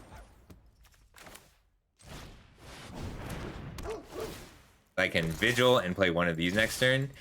He wants to trade here, and I am just gonna have to be okay with that. I could have waited and shot this, but I want to be clearing his blockers as he plays them and deploying my own threat, which is why I like having a 2-drop on top. So 2 mana plus Heartflame Duelist or Fligacoin based on what he plays. Or just Heartflame Duelist cast the Heartflame Duelist. I'm okay with that too. Like, blue-red spells cannot gain life as opposed to a lot of these other decks. Like, if it were teamer spells, I'd assume they had a lot of poop.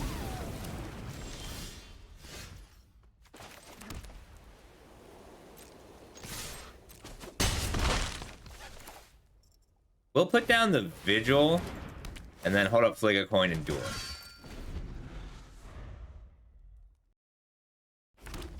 That's okay. I try to keep things educational, so the whole point of what we do here, Malik, is make you better.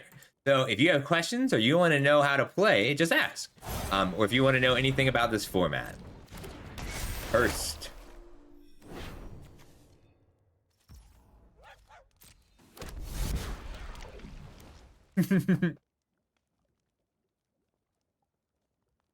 We do a lot of stuff here. Yeah. You need help, let me know. You might want to join our Discord. We have a lot of Magic playing VTuber.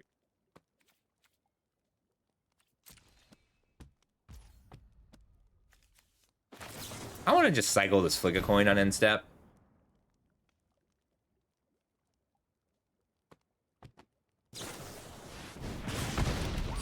Nice.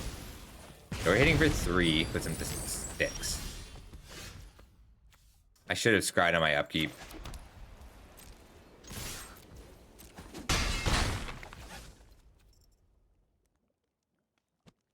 I could cast the Duelist, but I think I'd rather clear out a creature at this game. He gets a scry 2.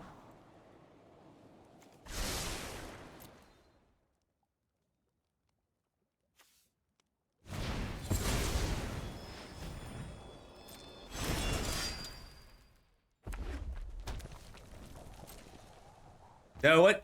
This will change a lot based on what is on top of my library here.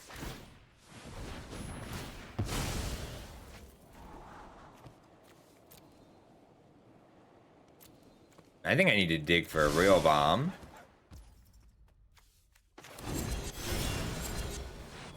Burns out. Doesn't look like he has any responses.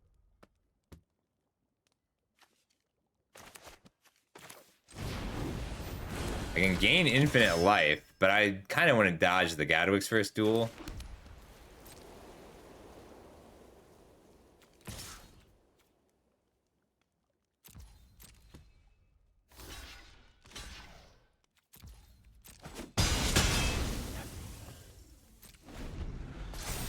Alright, so I can go 4, 5, 6. I can gain 12 life here.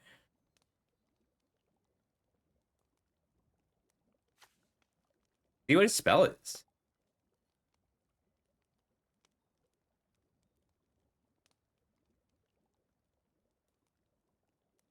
Doesn't explode here. That's pretty cool, Malik. What's your favorite card? You have a favorite card from any days?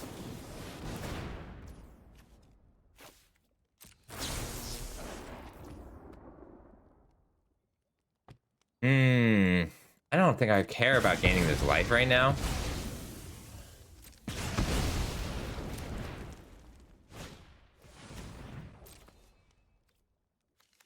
Stabilize at 3.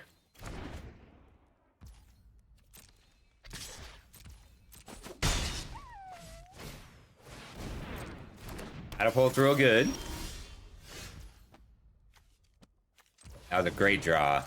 1, 2, 3, 4. 1, 2.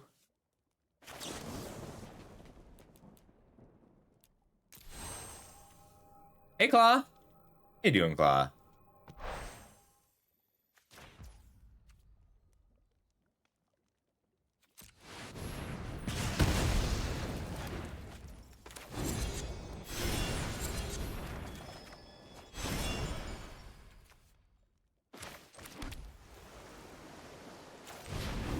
I can still Goose Mother even without the treasures. And next turn I can 2-headed Hunter and pass 2-headed. Alright, Goose Mother is 1, 2, 3. X equals 5.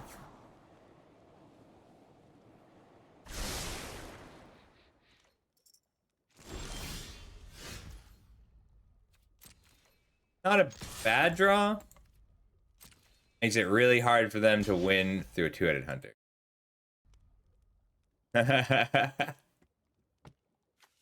There's nothing wrong with that.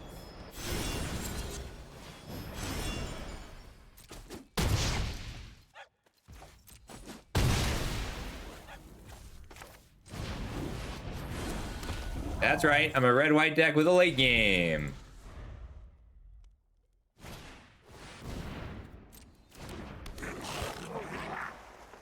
So they need a third blocker to live. Or a removal spell. Just one removal spell here and block here. I think I'd rather double block here and play the removal spell here. That's why this set's so cool, because like these are late game cards with early game abilities. Oh shoot, I let that linger for too long, so they probably know about the Archon's Glory.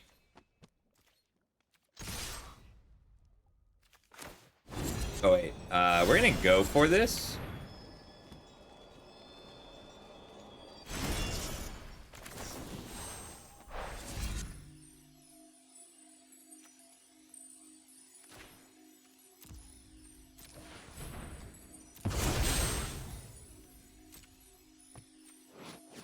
I shouldn't have done this in combat because they can Kellen's Light Blades here, and I know they're already splashing white.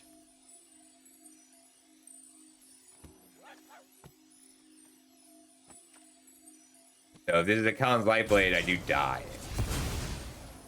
Candy Grapple. All right.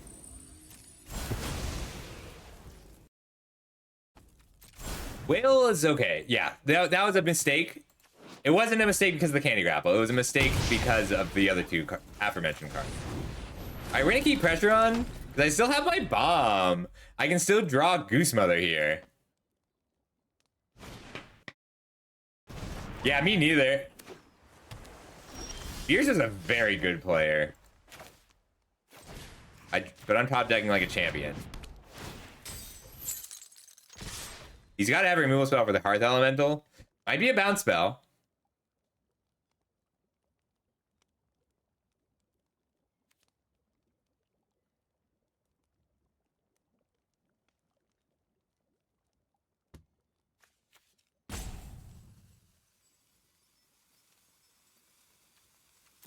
I hope he lives, and then I draw the Goose Mother.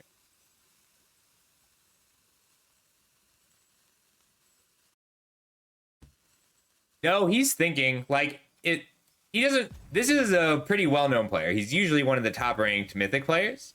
That's not really Beers' style. Beers is trying to think, I mean, he might have rage quit, because that was a hell of a top deck. But, like, I'd say it's more likely that he can kill this Hearth Elemental, trying to figure out if it's worth bothering.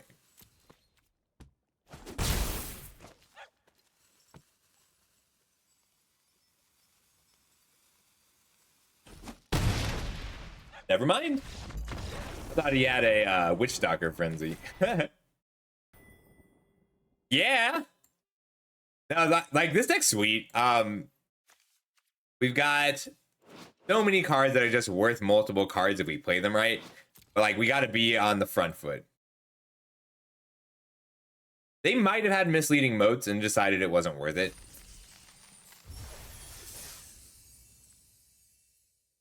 Like, this is a pretty average Boros Celebration deck as an aggressor. But it's a solid Boros Celebration deck in total. It's just, you are usually going to do a worse job of the mid game. But, like, we picked that Hearth Elemental pick too because it just is a 3-for-1.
I think that the reason this set is so great is that you can play what you want to play. Ooh, weird hand, love it. All right. They're like, but you have to like being red-white and be practiced at red-white.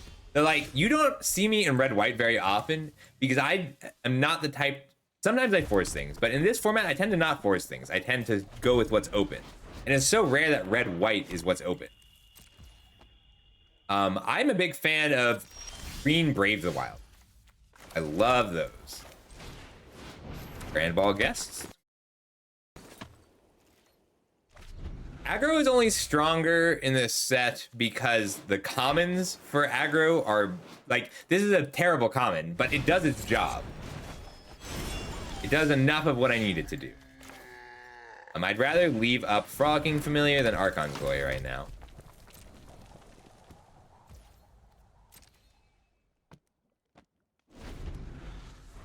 Yeah. Like, everybody has a different answer, and I think that's pretty indicative of why this format is great. All right. Problem card is a problem. Let's attack and hold up the Archon's Blessing. I could have Edgewall packed, but then I don't get to hold anything up. It is, actually, I think this would be more fun if it were like a 2-mana enchantment, because the game of playing around it is so interesting. At least they don't gain life. I might just give them infinite cards here.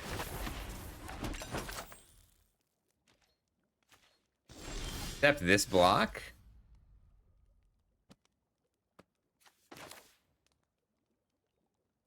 This is cool. Flick a coin.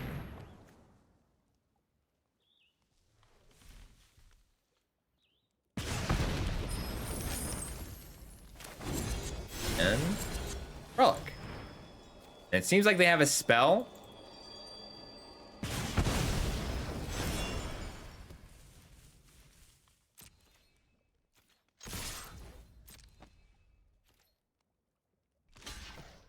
That spell is.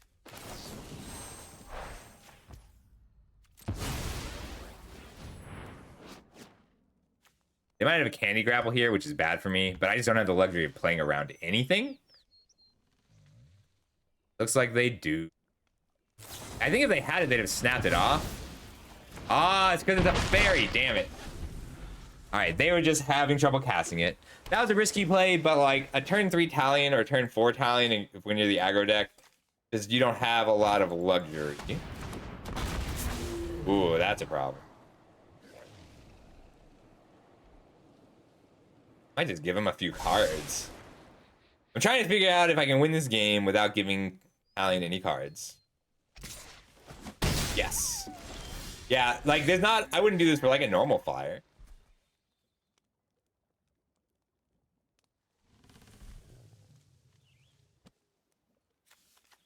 I think I just have to hold back and Light Blades Italian, race the dragon. Hang on. 3. All right, I take 7, go to 10, which means I have 5 spells I can cast. I can Two-Headed Hunter, Turn Triumphant. I can't get the Battle Garb. Because I can get to 10 damage with just this pack, but I'd have to do it next turn.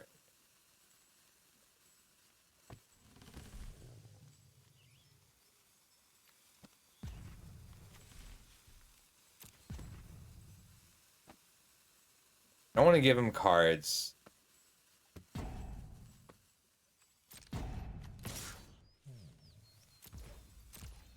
Yeah, I just have to play this fair. A really bad place to be because of how many 2-for-1s they've already pulled out of me. Fairy Fencing pulled 2 cards out of me, and Kellen's Lightblade pulled 2 cards out of me. Although I did get to answer the Sweet Tooth Witch without spending any cards if I can get this Frolicking Familiar. Like if they... I just have to deal with this Talion now. But they ate the food! They had to use the food to bargain there. That's cool.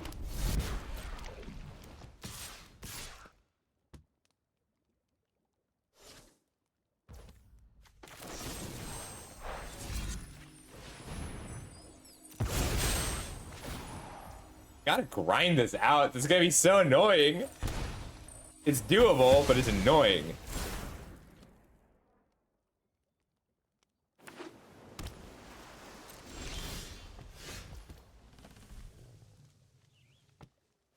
Alright, Return Triumphant Battle Garb.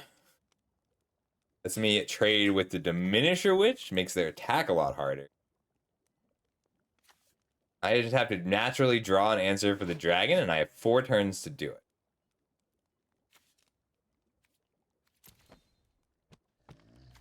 But I need to clear out my hand, so... No fairies to play around anything.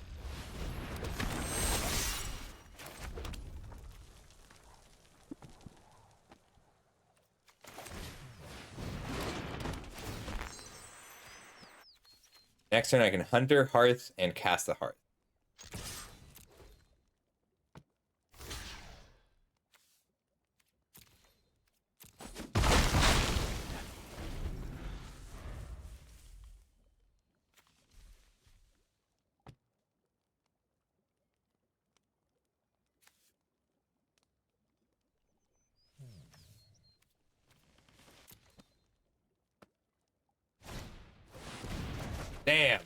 Add the removal spell.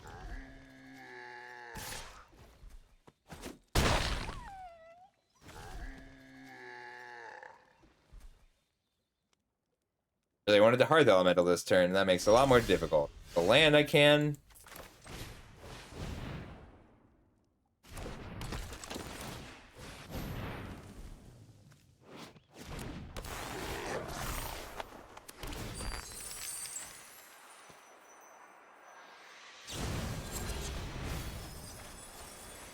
Ranked. Ooh, they built 4 lands.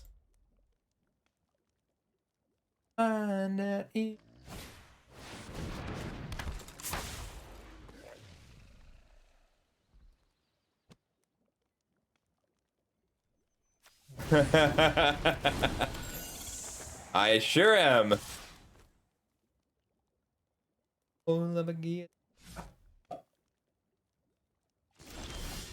Not the frolicking familiar. Ooh, not bad. Again, frolicking familiar and then 2-headed hunter. Girl, you, I'm that.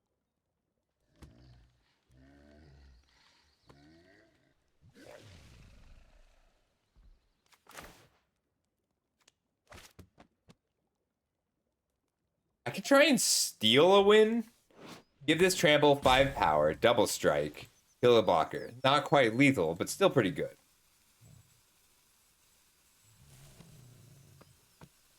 I think I just want to play out my hand right now.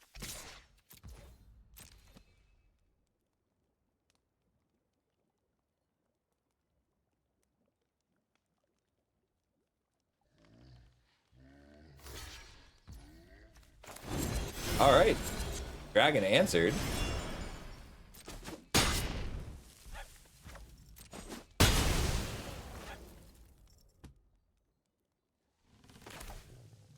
Get down the frolicking. And I can Stone Splitter, Bolt, and Hearth Elemental, or just drop a 2-headed hunter. 7 power menace creature. Which then they'll have to double block with Balloon's Gatekeeper. Another creature. Kill the Gatekeeper and get free. Eat a free creature.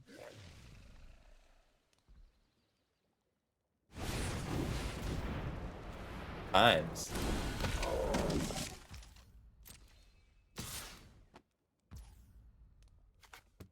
Rat out, possibly.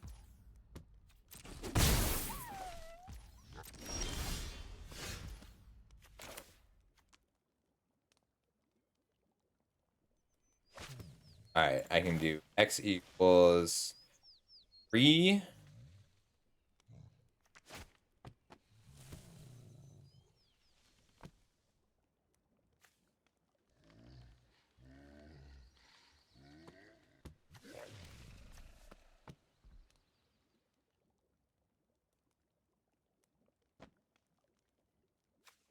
I'm just scared of Johan right now.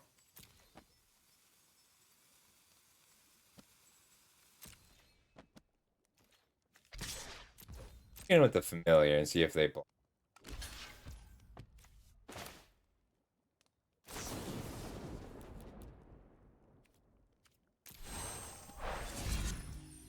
Still pretty scared of Johan.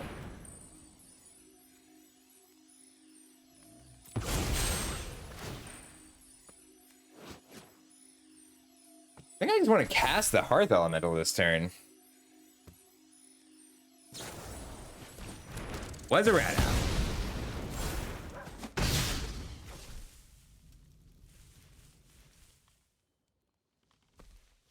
No, because I get to get 2 extra cards off in next turn. Attack is bad. Like, it's, do I want to be attacking next turn? Okay. Hatching plans with no bargain. They drew the land. Do they have a bargain spell on top of their library? Looks like they do. Or at least something they can cast off Johan. Johan's a huge problem. Wow! Wow! So they drew hatching plans, and the card after hatching plans was Johan's stopgap. Oh my god. Well, I was feeling pretty good about that game until that fairly ridiculous sequence. Hey, nostalgia. Oh my god, they don't even know how good that was because they don't know my last card is a Hearth Elemental. I have to outgrind this even more. They got 12 cards in the library. Ugh. I do just want to ping him.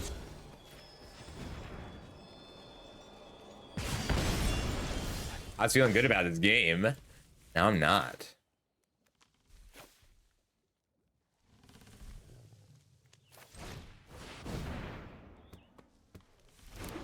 Empty out my hand best I can. Get some blockers down. Like, we still just have to grind it out. Unfortunately, my deck is mostly lands because I somehow managed to only have 5 lands in my top 18 cards. I guess that's pretty normal. I still have to grind this out. Like, I don't get to the luxury of deploying this. They have access to all their colors and all their library. They have 9 cards in their library. That is the 6th card they've bounced this game.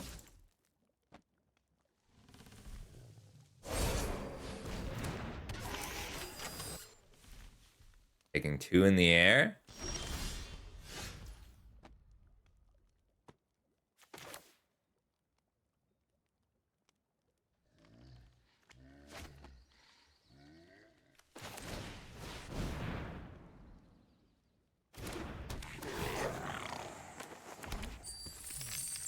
I have to eat my ginger brute. I have a goose mother is the thing. The goose mother can win me this game.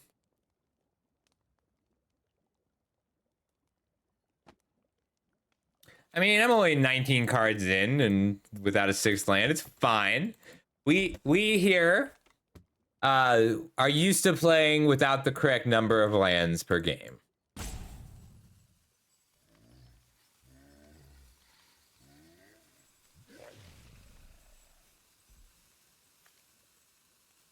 Down 1 flick a coin. So I have a flick a coin and a grabby giant left for treasures.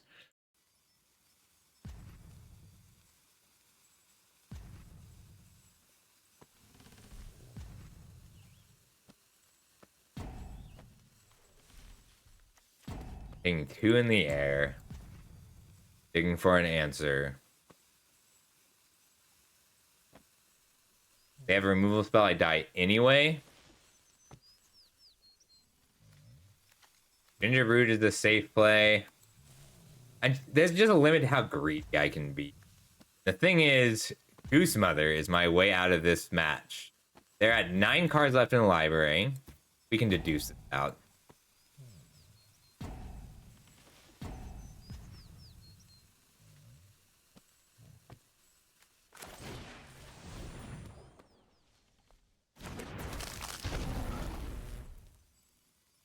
Island as well. Draw mount. Here we go. Get my land drop. Get an island in my next 3 cards. There's the Goose Mother. All I need is a treasure, but I can gain 3 life in a pinch.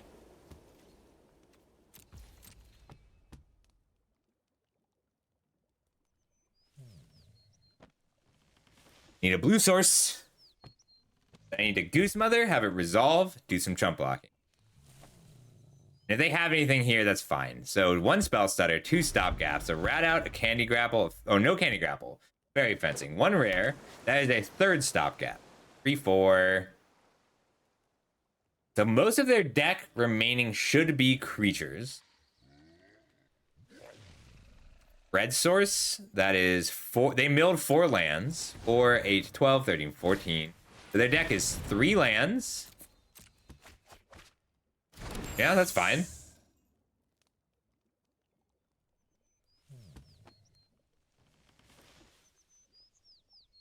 All right, 4, 5, 6. If I assume I draw a land, just because I am likely to.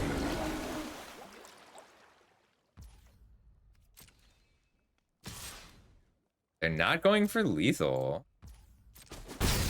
We can win this. It's very tough. This needs to be mostly lands, but it's doable.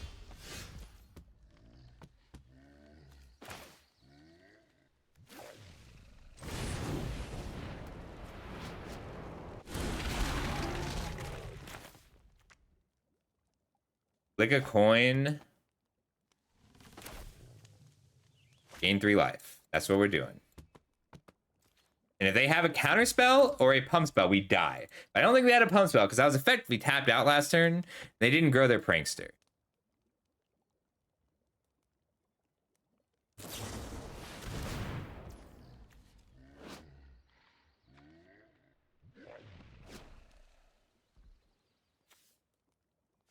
And I get to block, gain 3 ping. That's fine. Untap Goose Mother to make a blocker and food. If they have another counter spell, we do lose. We need the treasure. Where magic gets really... I think they're actually just afraid of drawing the card. I think Living Lectern, drawing a card, is what they're afraid of here.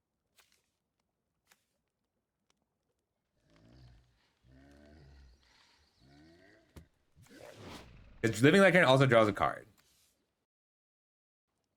I know! Goose Mother Boros is the best.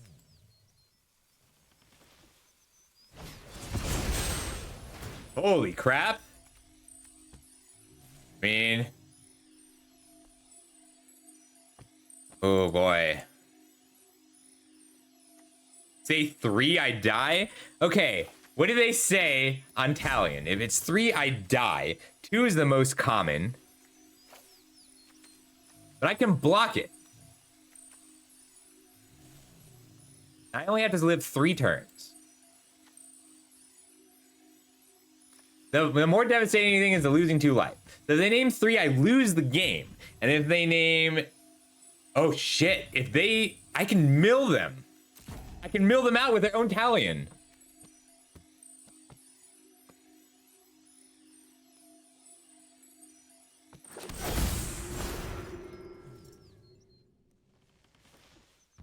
They think they're about to win the game.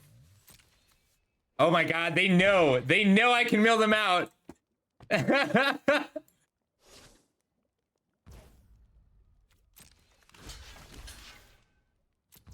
That's really funny. Damn it. I'm so excited. I can make them draw a card. So 1, 2, 3, 4, 5, 6, 7, 8. I needed to get this to 10.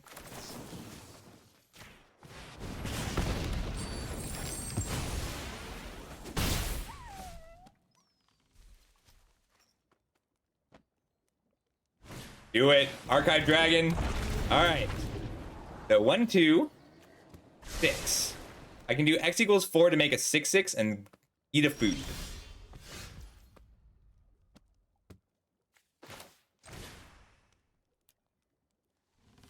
I can only do it for X equals 4. I need to be able to eat a food.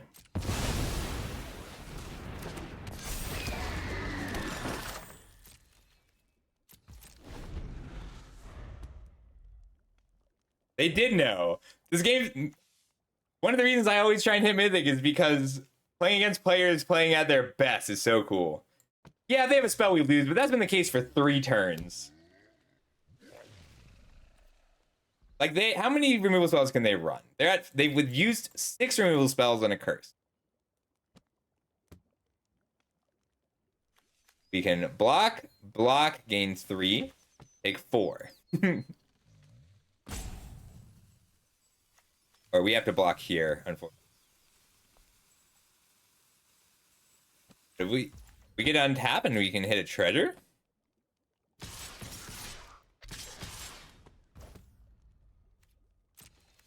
Blocks. Here. We're taking 6, gaining 3. So we still die to a pump spell. We're not dead yet.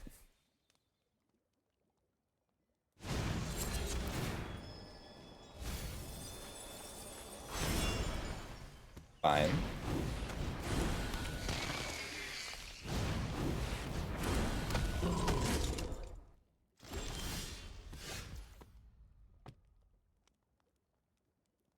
Draw the blue. I didn't draw a treasure or an island. They milled my Grabby Giant, so he would have had it.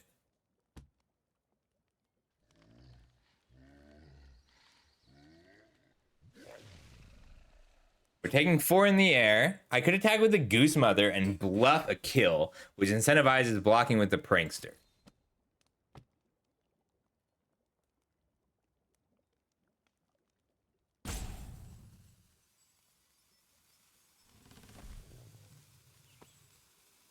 Well, we have 2 timeouts to work with. So, 1, 2, we can take both of these, or both of these.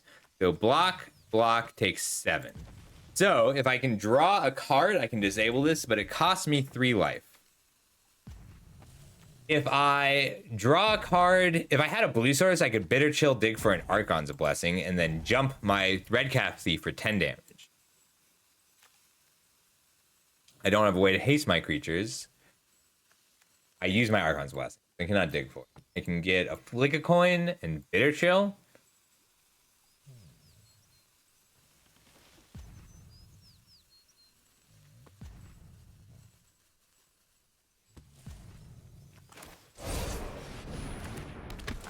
Courtier. Draw Island, play Frolicking Familiar.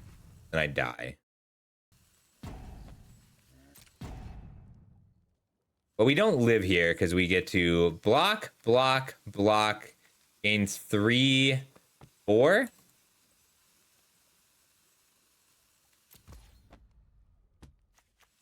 gonna play the land.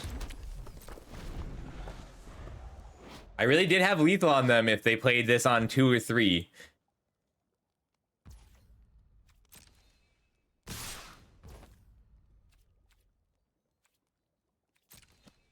Alright, 1.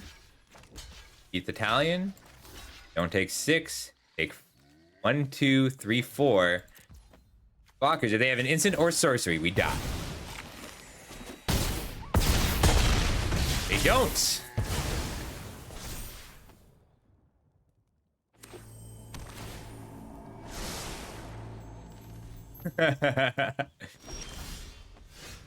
Damn.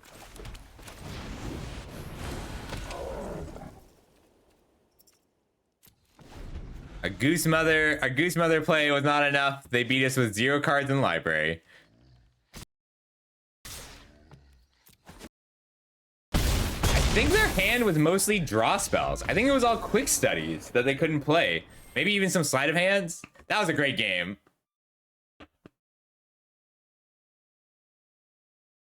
All right, pretty average deck with an average path. Let's play a little bit of that alchemy deck and call it a night. I'm gonna switch over to shooters pretty soon.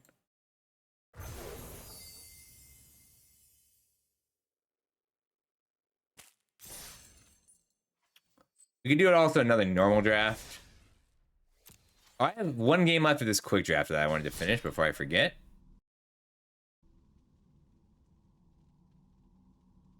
They discarded 4 lands. They had Picklock Prankster. So this is a quick draft I just want to get out of the way really quick. Yeah, they milled 4. Yeah, so this is basically red, green with a little bit of black for 2 Gretas.